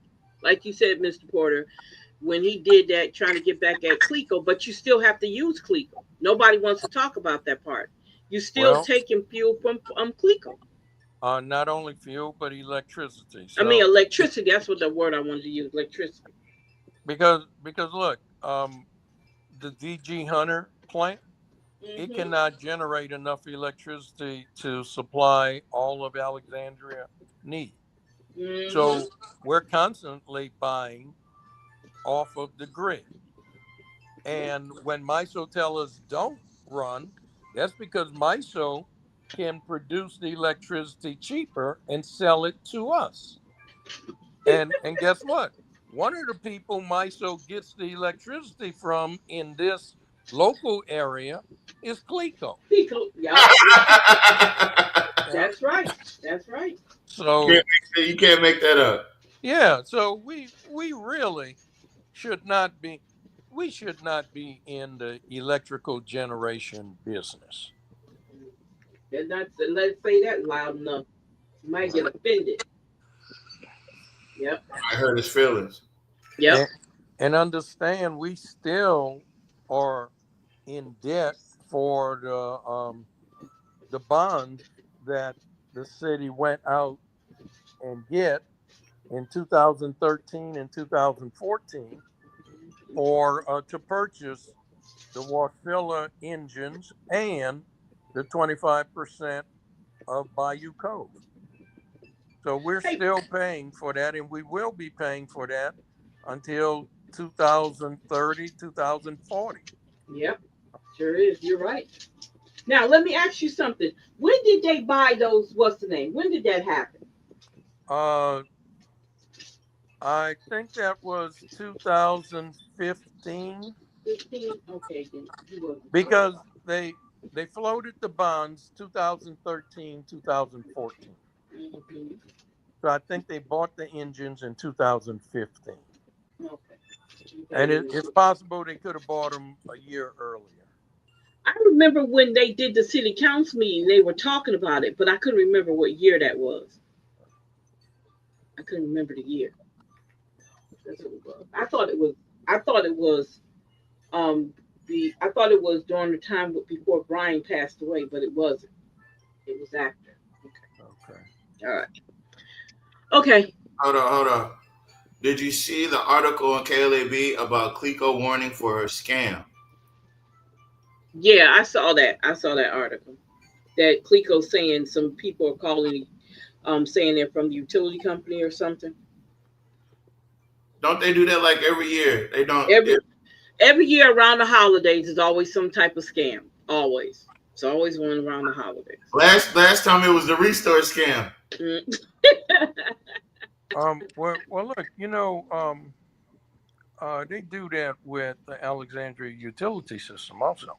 Yeah.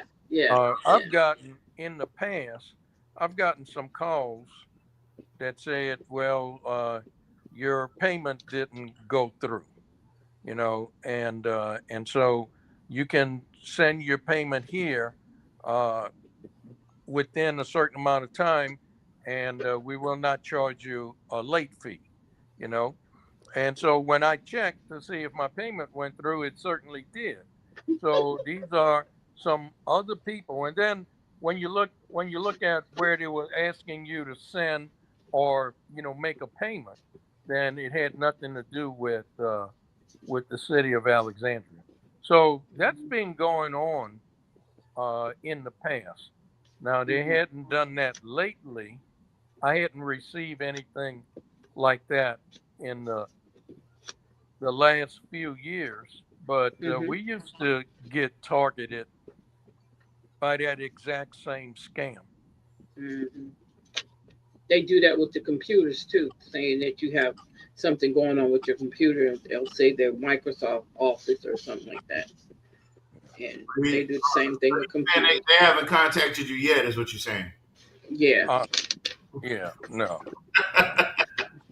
And look, if you're a client or a customer of Alexandria Utility System, December 1st, they're changing their payment location. So you have to go back in. If you were paying online, you have to go back in and get a new account because they're switching from the old one to the new one. Now, it's taken them that long to get to a new system ever since they were hacked way back when. It's taken them this long to get a new system. Okay. That's interesting. What does that tell you? Yeah, that tells you they're just a sitting duck waiting for somebody to come along and take a shot at it. That's what it tells you.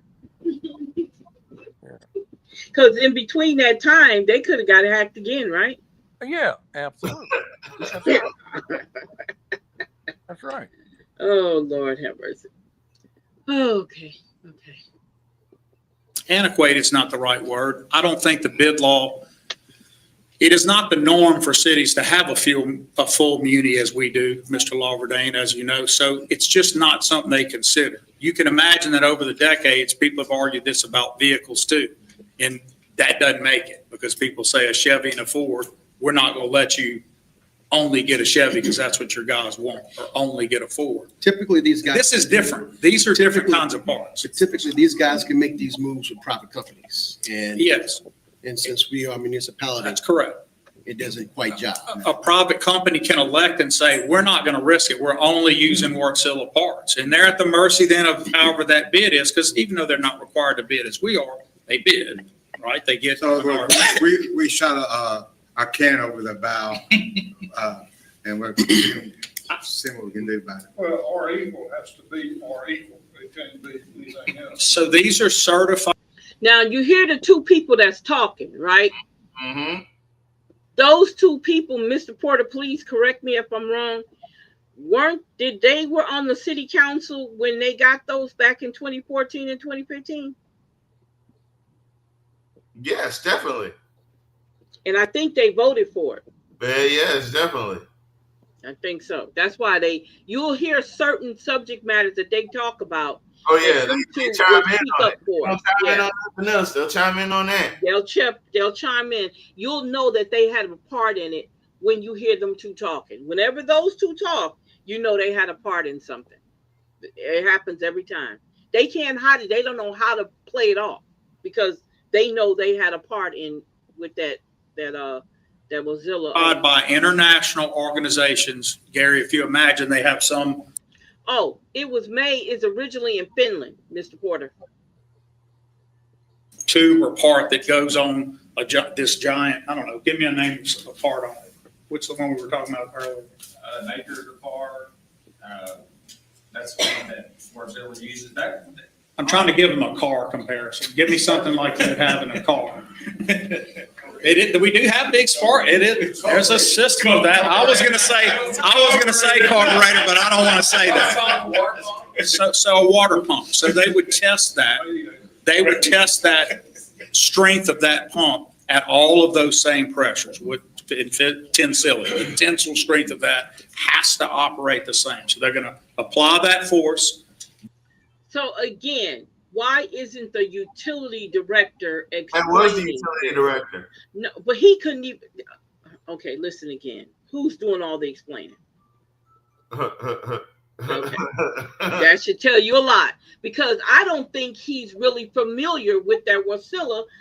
What's the name? Now, if Marcotte was sitting there, Marcotte could talk because he was part of that crew that they purchased when they purchased those engines. He could talk, but this guy right here, I don't think he knows all that what they claim he knows. I don't believe he does. That's just me. They're going to have an international rating agency say this non-OEM aftermarket part meets the same strength as that one. That's 100% an accurate report, so there's no dispute in that. Wartsila just doesn't want to do it. So if you're me or you're Marcus, then your next question has to be, why not?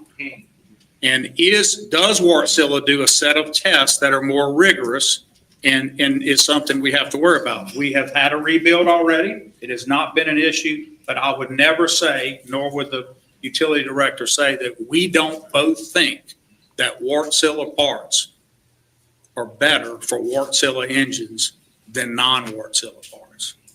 The issue is we don't have a choice in the law. So what we'd love to do is you'd hire Wartsila in some sort of professional service since it's the one doing it, and they would use their parts within it. We can't do that. We'd love to, but if everyone could do that, everyone would get around the bid law. You'd enter into a car lot management agreement, they would send you only their cars. That would be circumventing the bid law. You would never be allowed to do it. So that's where we are. All right. So you're saying, so when part of this council voted for these Wartsila engines back, this was not seen to be a upcoming problem. And when you were using the analysis of cars, I'm looking at, if I buy a Cadillac and I go and they want to put a Chevy part on, I'm having a problem with that. So that's what you said, the NOPs, non-original parts. So, and they're going to test them and they should work comfortably. And all I'm reason I'm asking all these questions because I read dispute. I didn't write the fact sheet, but I read dispute. And I was wondering where we were going with that. So if you all are comfortable using these NOP parts and to make, that's fine. I just wanted the explanation why dispute was in the statement. Sir. Mr. Green, I think what you're saying is perfectly logical, and I think it's a good catch that you made. Because I think at the time, Mr. Green was on the council. That's why he's saying that. Because he said, because some of y'all voted for it. If you heard what he said some of y'all up here voted for it, right? Because like I said before, if I'm not mistaken, was Labadan, I think Green was up there then, and Fowler and Ballard. And I think Green, I don't think they voted for it. I think Ballard and Fowler did vote for that.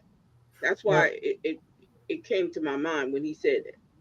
Yeah, I think you're correct. I don't recall exactly, but I do remember that that Ed Larverdane and Jules Green did not vote for that bond to go forward, because that ended up being $150 million. Yeah. And it was at 4.5% and 5%.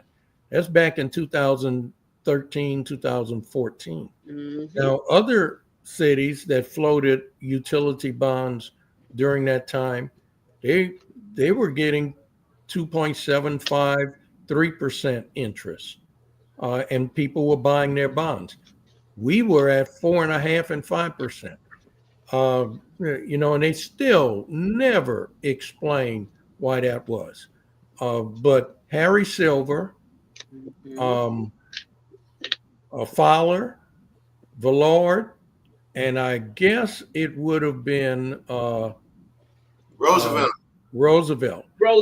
That's it. Yeah. That's who it was. Yep, Roosevelt was on And now that's 4, and then Ed and Jules. Green was 7.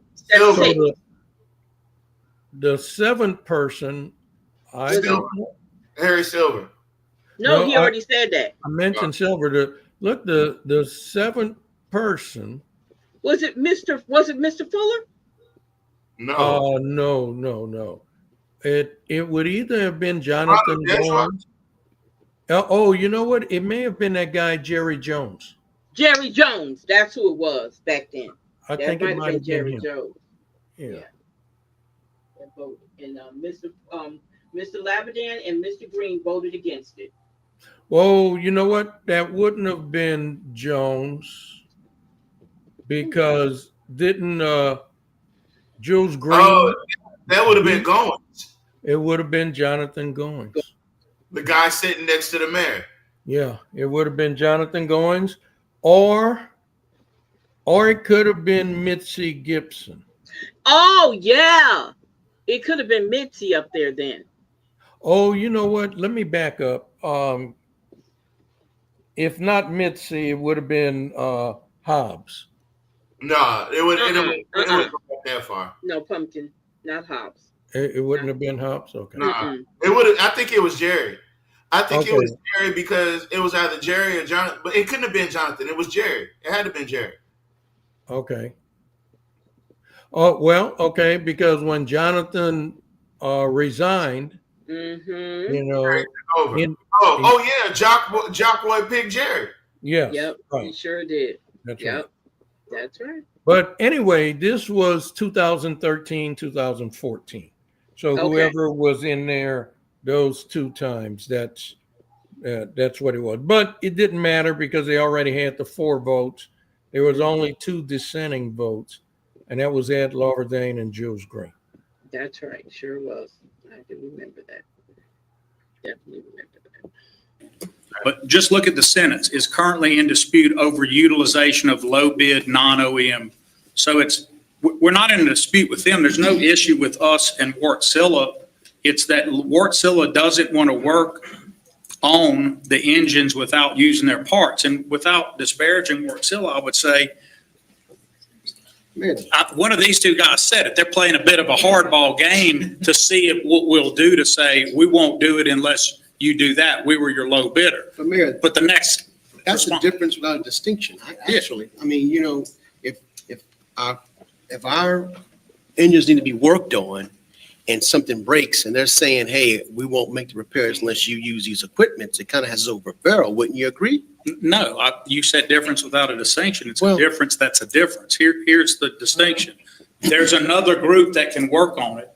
That group has already worked on our engines in the past.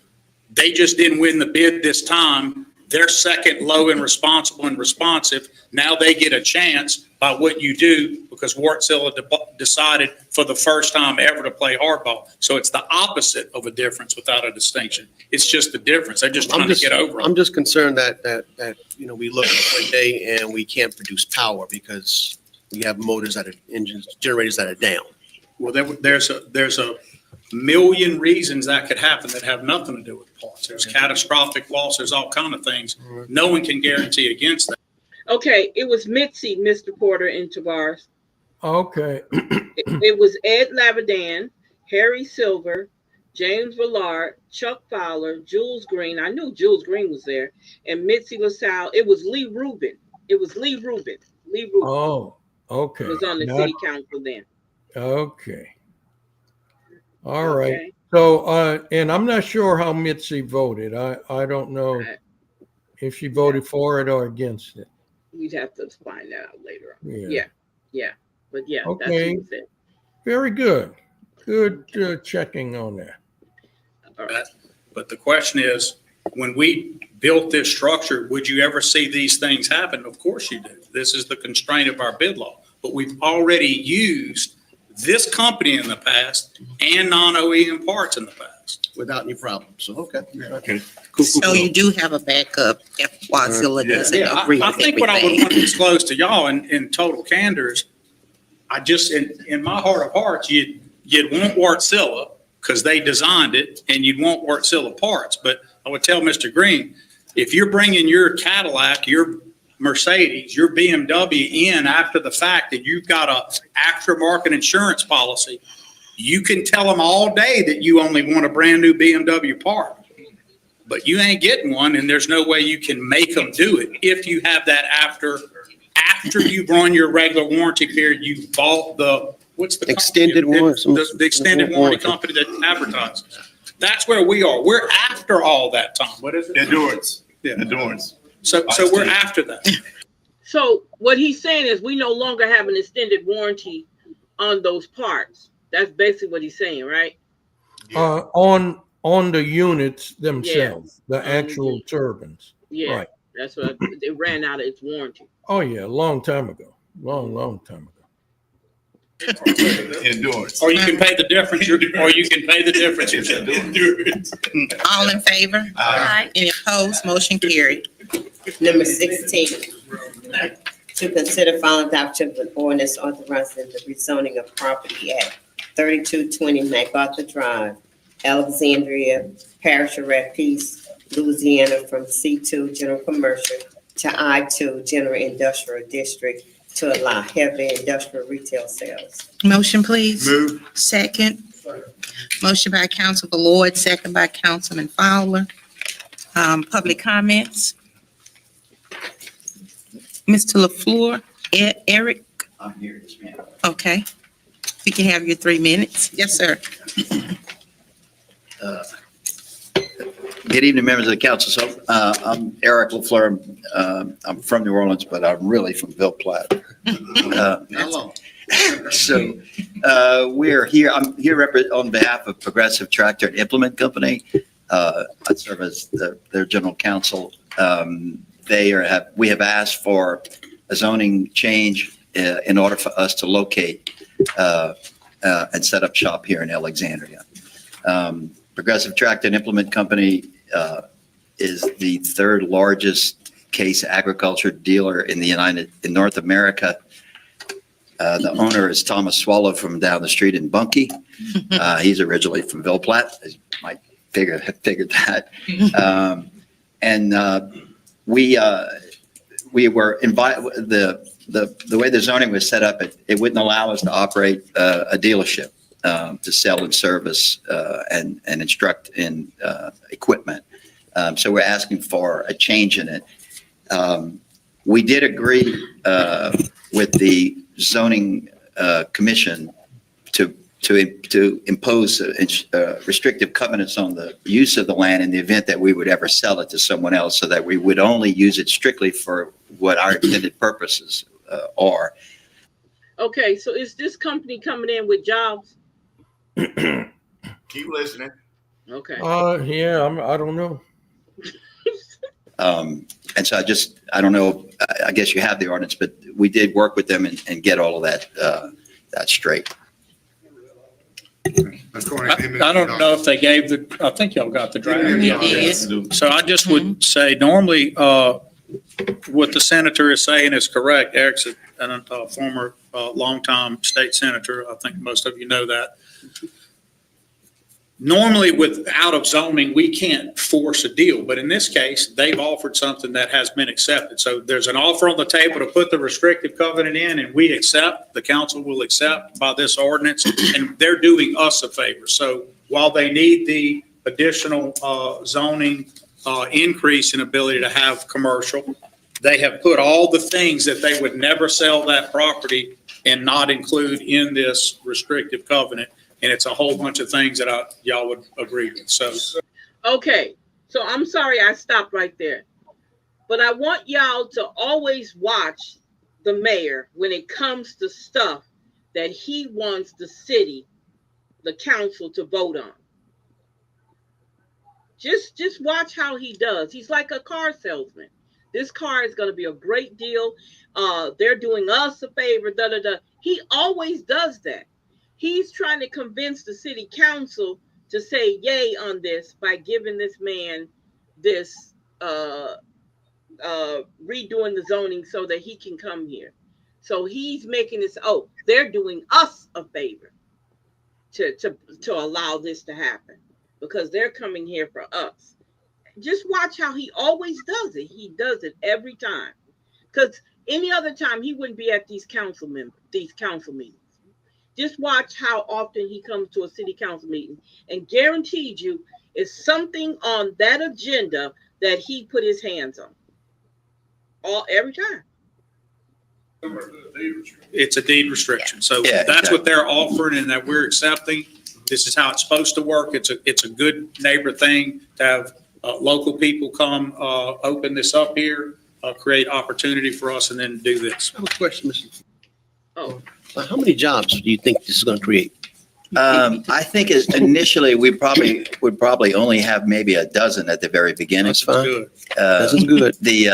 But the reason why we want to come to Alexandria is the same reason you have Sin Liberation, Central Louisiana. I don't know if you still have that, but Similar. for a company our size with 33 locations and a bunch of locations in Louisiana, this was the ideal location for us. Now, did you hear how many jobs he was bringing here No, initially? forget that. Did you hear this nigga quote Sin Liberation? Do you know how old Sin Liberation is? We had Sin Liberation. And you know who got rid of Sin Liberation, right? That sucker sitting right Jock there. Roy. Jock Roy got rid of it because it was too many black people profiting from it. Yeah. And the black people came out to that celebration in droves. The queuing on the red was part of that. Queuing on the red, that's right, with the big barbecue contests and stuff. Yep, sure did. He got rid of it. He sure Yep. did. Now, And, this guy is a and former. didn't they have Frankie Beverly? Yes. Yes. Yes. Yes. Every year they came, Frankie Beverly and Mays came down. Yep. Yep. Sure did. And look, this guy, he's a former senator. Y'all got to listen to the favors. Now, Jock is a mayor. He's a former senator. Yeah, this is a good old boy hookup. Yeah, this is a hookup. You can look, you can spray it, you can put perfume on it, you can put, this is a hookup. Okay? Now, think about how long Alexandria ain't had this type of company in Alexandria. Think about it. He brings these small scale companies. They're pretty big. They're the third largest in the nation.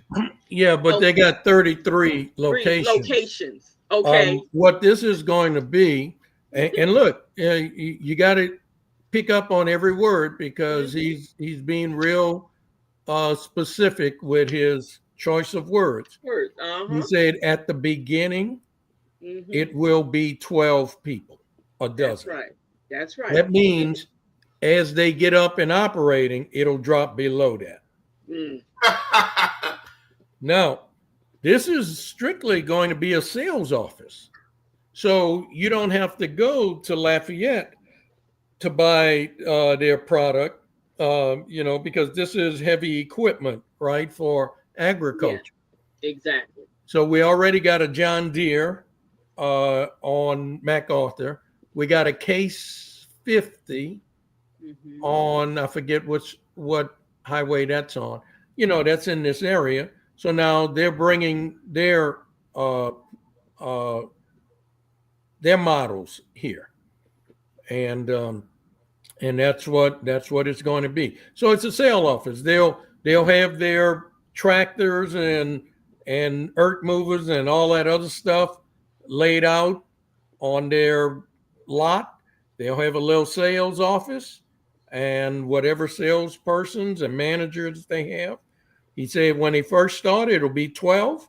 I'm sure that's to train people. And then after that, I bet it'll be about 6. No, I'm serious. Yeah. They got to figure out who they can, or they probably be moving people from other locations. They may, yep. Yeah. Now, if you notice how when he asked that, you seen how he almost hesitated in answering, and then when he answered, he had like an expression on his face, because you already know you ain't bringing nothing here.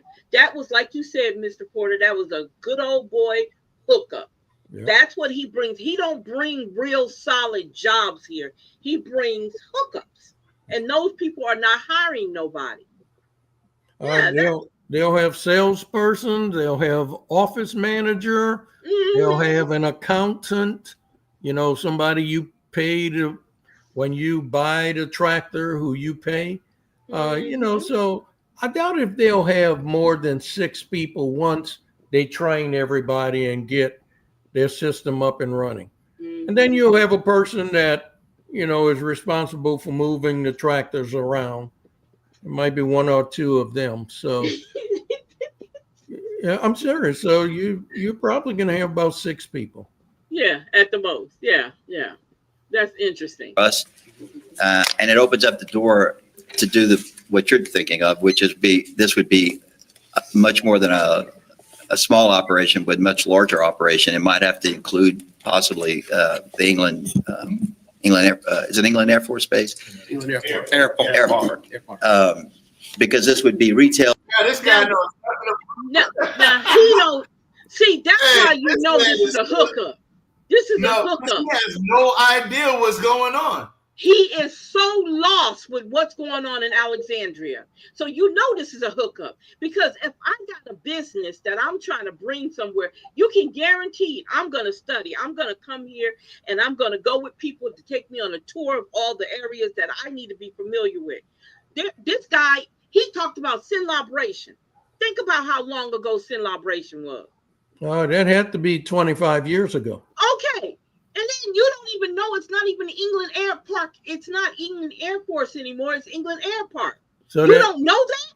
Yeah, that means he hasn't been in this area for about 25 years or maybe longer. Because you see, that's his recollection.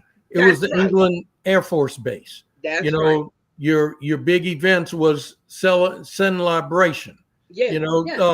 But we're talking 25 plus years ago. So where are you? So you should be embarrassed to come up here in front of them, and you don't even know what's going on in the city. They thought Shamir said, "Boo, get out of here." Boo. And you know what? They're going to vote on it. No. But go ahead, keep going. Possibly corporate, but the fact that Alexandria is centrally located with highways going everywhere and an airport that has capacity potentially for us to use it as our logistics center to ship out to stores that we have in Arkansas, Tennessee, Louisiana, and even soon in Mississippi. Well, we thank you for bringing your company here, even if you're hiring 12 employees. Initially, he's out on the stepping stone. So, we thank you for that, Mr. LaFleur. If there's anything we can do to help the process, please let us know. Help us tonight, for sure. Okay. But the company's growing, and it's probably doubled in size in the last 6 or 7 years. And okay. I'm trying to find out what's funny. Did I miss the joke? Well, and for y'all to, and hold up, this is my issue, y'all. I'm sorry. This is my issue. Now, y'all sitting up there happy this man bringing 12 jobs here. He ain't coming with a full manufacturer. He talking about the logistics when they start shipping stuff. Okay. So that's what you should have came to the table with from the get-go, to me. That's what I think. Maybe I'm wrong. You should have came to the table with the logistic company, the logistic part of your company, and have your sales company somewhere else. But if you want to go out on the England Air Park, England Air Force Base to him, and get a building out there and bring jobs here, that's a different whole ball game. But what wait, he didn't say all that. No, Okay. because you see, he wouldn't have to come to the city The city council council. That's right. He would for have to a go. zoning change. That's right. England Airport Airport is its own separate authority. authority. That's right. We don't get any revenue. The city of Alexandria doesn't get any revenue from the airport, not at all. So yeah. So they would be getting all the money as far as him talking about logistics. That wouldn't come to Alexandria. But he doesn't know that. He doesn't know that. Obviously, he probably don't. But I think it's a bunch of bullshit still. I'm sorry. Well, and then to be very honest with you, I don't think they would be flying parts in by airplane. They would ship it or it would come by rail. Yeah. Yeah.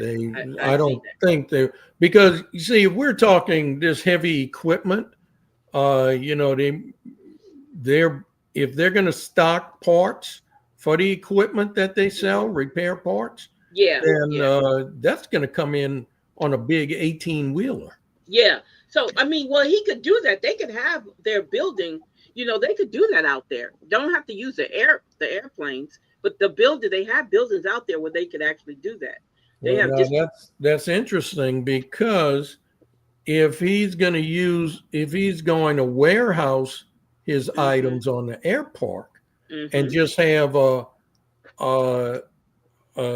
sales office in Alexandria, that's interesting. That'll be different. So, but that's really true, because you'll say whatever you need if you're trying to sell a car, right? That's right. That's right. Yeah. Like, you know, let's go all the way back to Bayou Steel. When Bayou Steel came here, they taught this high number of jobs. And when Bayou Steel got up and running, that job, that was about 1/10 the number of jobs they advertised, or the way they sold all of that. You know, it got down to 1/10 of what they initially told us. So yeah, that's interesting. That's why I said that talk don't mean nothing. And look, Union Tank Car did the exact same thing. Sure did. There was supposed to be a whole bunch of jobs there. And after the construction was completed and the construction workers left and went back to wherever they came from, the actual jobs was a fraction of what they advertised. That's right. So right. Sure did. So if he's saying 12, I think it's going to be 6. Looking for a place like this where we have the potential to That was because help of our. legal counsel. What's that? That was because of legal counsel. Like double. Thank you, Mr. LaFleur. We look forward to having your business here. All in favor? Aye. Any opposed? Motion carried. Before we adjourn, Thank you. I missed the opportunity to remember Mr. Fuller. So at this time, can we please have a moment of silence for Mr. Joe Fuller?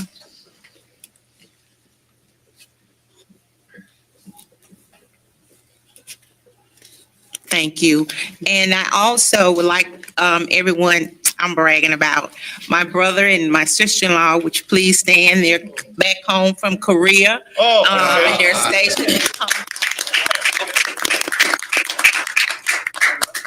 And they have made my week tremendously well due to the fact that it was home for death, but just having my brother and my sister-in-law here with me eased the pain some.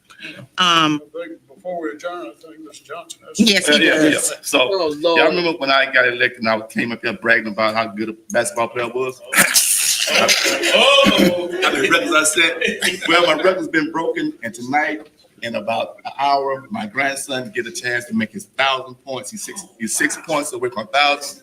So he averaged more points than me, but he never will catch how many points I scored. Congratulations. Okay. I'm sorry, y'all. Sorry, y'all. I apologize. Okay. All right. So this is the end of the meeting, right? It's over? Right? Nah, it's more to it. Your grandson. Also, I want to dovetail on Mr. Joe Fuller. A mighty man. He's leaving a tremendous legacy. He was my dad's coffee drinking partner. And early in my legal career, I used to try to ear hustle on the conversations. He would put me out the office, but as I got older, I was allowed to stay and listen to those conversations. He leaves quite a legacy. Chuck, you and served with him. Jules, you served with him. Yes. I served with him for a year. And during that time, I learned a tremendous amount from him. He leaves a legacy. I believe he was the community director under Mayor Schneider and was also chief of staff under Mayor Schneider. And then from there, he went to the police jury and served several years. And then from there, worked for Buddy Caldwell, the AG's office. And then he came back to serve as a city councilman from 2016 to 2020. He leaves an incredible legacy. And in the days to come, I've also learned about some of his accomplishments. When he was on a police jury, and this was back in the 80s, our airport was at Esler, but he, along with Mr. Lawson, were instrumental in bringing the airport from Pineville to Alexandria. So, and he was also a champion for affordable housing. He was also known for taking trips and going elsewhere and bringing back knowledge that helped improve Central Louisiana, especially the WIB board. So he leaves quite a legacy. A mighty, mighty oak has fallen. So in days to come, I will be asking each of my council members to support an initiative to honor Honorable Joe Fuller. We're throwing around some ideas, but I'm going to speak with the family. And I think it's only fitting that a man of his stature be recognized and memorialized in our city. So in days to come, I will be speaking to each one of you and asking for your support. I think he is a man who's earned it, and it should happen. So let's all pray for Mr. Fuller's family. Amen. This one really hurts me because I've lost my father, and now I'm losing a father figure. So It's okay. Madam President. Joe. Yes, sir. Thank y'all. To the general public, Mr. Fuller's service is November the 22nd, this Saturday, 2:00 p.m., New Birth Baptist Church, located on Enterprise Road, pastored by Reverend Errol Dorsey. Interment will be Garden of Memory. Thank you. Thank you, Mr. Yeah, I'm good. Thank you. This meeting is adjourned. Okay. Yeah, that was a wonderful tribute to him. Yeah. So yeah, now you know what I know about the city council meeting today. Mm-hmm. Yeah. Um, Interesting. Yeah, that's how it's done, Malcolm. Good job. Good job. Yeah. Mm-hmm. He was like he said, a mighty oak. Right. But here's the thing, right? As strong as and as adamant as he was, I hope that in his passing, that the current council keeps that energy, that same motion going that he had, the same fervor for his community that he had, right? Because he touched a lot of lives. He touched mine. So, that's why we do this. And we joke about not getting paid for this. And we joke about how long we've been doing this. But really, it's people like Mr. Fuller, it's people like Mr. Porter. Y'all are the reason why we continue to do this. Yeah. We're too far down the rabbit hole to turn. But come December, if y'all put Jock Roy back in there, I promise you, we ain't too far because we will be hanging Can We Be Frank up. Okay. Yeah. But yeah, we not. That's the reason why we do this. But yes. Yes. You gotta keep it up. And y'all don't know how much he was involved behind the scenes, even after he got out of office. Yes. There's just so much there's so much that the public will never know. Yep. And it's probably good that way because Mm-hmm. you know he's getting his flowers. He's definitely and he deserves them. Anybody Every that bit of it. worked that hard for the people and that long and made a life out of it, they Yeah. deserve it. They deserve it. Mm-hmm. So hopefully that inspires our city and hopefully it inspires the citizens.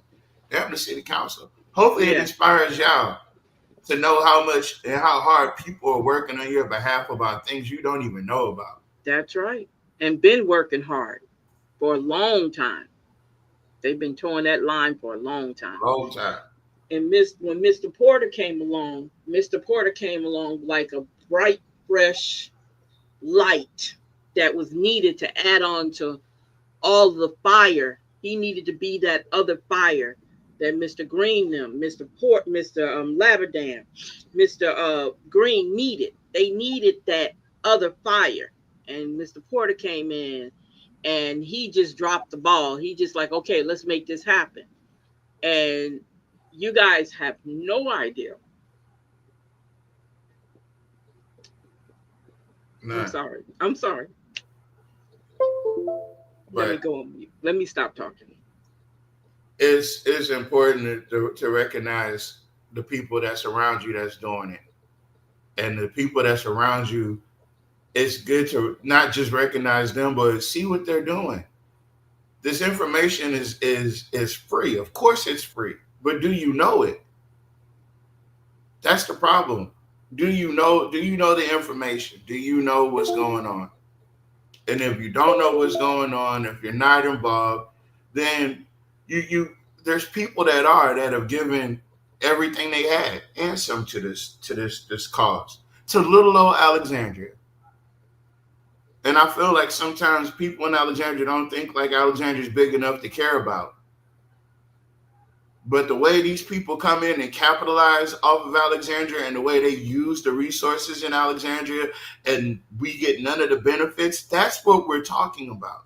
That's what the claim was. That's what the argument, that's where the problem lies, is that all these people come to Alexandria and they benefit, and the people that Mr. Fuller fight for, the fought for, the people that Mr. Porter is fighting with and fighting for, the people that we're fighting with and fighting for.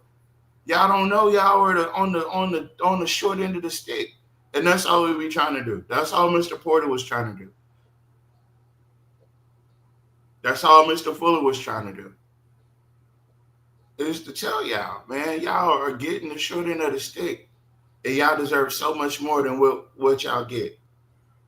So in that spirit, I don't mind. If you want to roll the credits, that was the city council. I'm sure we be back tomorrow. We'll do some more Mr. Fuller videos tomorrow night on the regularly scheduled show. But yeah, I definitely wanted to get this show in so people could be aware. Make sure you share the show. Make sure you like the show if you're watching us on YouTube. Click the QR code in the corner. That'll bring you to Universal Collective Network, and you can follow us on Facebook. But yeah. Exactly. Would you be able to post the information about his funeral on? Yeah, I already did, and I'll share it. Okay. I'll share it over to UCN. I just shared it just now because it just okay, great. Thank you. Okay. All right. So thank you, Mr. Porter, for coming in and hanging out. Thank you, Miss Bell, for coming in. And thank you, Miss Bell, for all the work, because you go into the category with Mr. Porter. Yep. Coming in and you do all that work you do. You show up at them city council meetings. If you by yourself, you're there. And you question and you do all those things. I thank you and I appreciate everything you do. I really do. Yeah, great job, Ms. Bell. You're certainly a community activist. That's right. Keep it That's up. right. Well, join the club. I wanted to tell you something. I was told about this Terry Holmes and the incident behind it. Okay. He apparently stepped off, and I don't know where this took place. He stepped off on a sidewalk or whatever, and it was an uncovered drain or manhole. He broke his leg and a couple other things that he broke or whatever. So I was told that one day this week about that. Wow. Damn. So Yeah. that was on the city. Ah, that's messed up. Well, Yeah. look, you posted the docket number, so anybody Yep. interested could go to the Judicial District Court website And and pull up pull the up that docket and read the circumstances of that suit. And that's one of the things Mr. White had asked about. Mhm. Is, how will we know what was paid, because they went into executive session, Yeah, and they that's sure when did. Jonathan Goins told him that it was $307,647.21. Anybody could go, but if you don't go on the website and look at that information packet, they have everything in there, fact sheets and everything. Okay, So and great. people don't, they don't know, or they don't go look or whatever and stuff. So, but that's what I was told that happened to Terry Holmes. Okay. So, and the thing is, too, people don't know how to go look stuff up. You got to keep that in mind. People are not like us. We know what to go look for and how to go look. A lot of people don't know how to do that. So, Right. yeah, I'm glad you explained that and cleared that up, because I was curious about who, I heard them talk about it before, but the name Terry Holmes is also a person that we know from in the family, like down in Ruby. That there's a Oh, Terry Holmes student, but you said it's a male. Okay, so that's a different story. All right, so you guys, thank you so much for hanging out with us. We shall be back tomorrow night, and like Tamara said, we're gonna bring up some more stuff, videos and comments and stuff. Mr. Fuller said, which is so funny. Hi, what do you say? I'm Joe Fuller. So we're going to be going back through those again. So I want to say thank you again, Miss Bell. Thank you, Mr. Porter, for all the things that you do. Thank you, Tavares. You get paid this week, this time, I promise. And I'll just don't cash the check into the purse, okay? Miss Finley, thank you for hanging out. Miss Dixon, Mr. Turner, thank you guys so much for hanging out with us tonight. I saw Mr. Scott slipped in. He didn't stay long. Mr. Brown came in. Was it Mr. Scott? No, that wasn't. I'm sorry. That was Mr. Brown. Mr. Brown came in. Thank you guys for hanging out. Thank you for everybody on YouTube who was watching. Thank you everybody who was watching on all the platforms that we put this out on. I hope you learned something today. Our whole thing is to make sure you guys are getting the information that you're not getting anywhere else. We know you're not. So this is why we do this. And like I said, if you guys put Jock back in there in 2026, we're not doing this anymore. You're on your own, because by now you should know everything, right? All right. So you guys have a great night, and bye-bye. Bye-bye.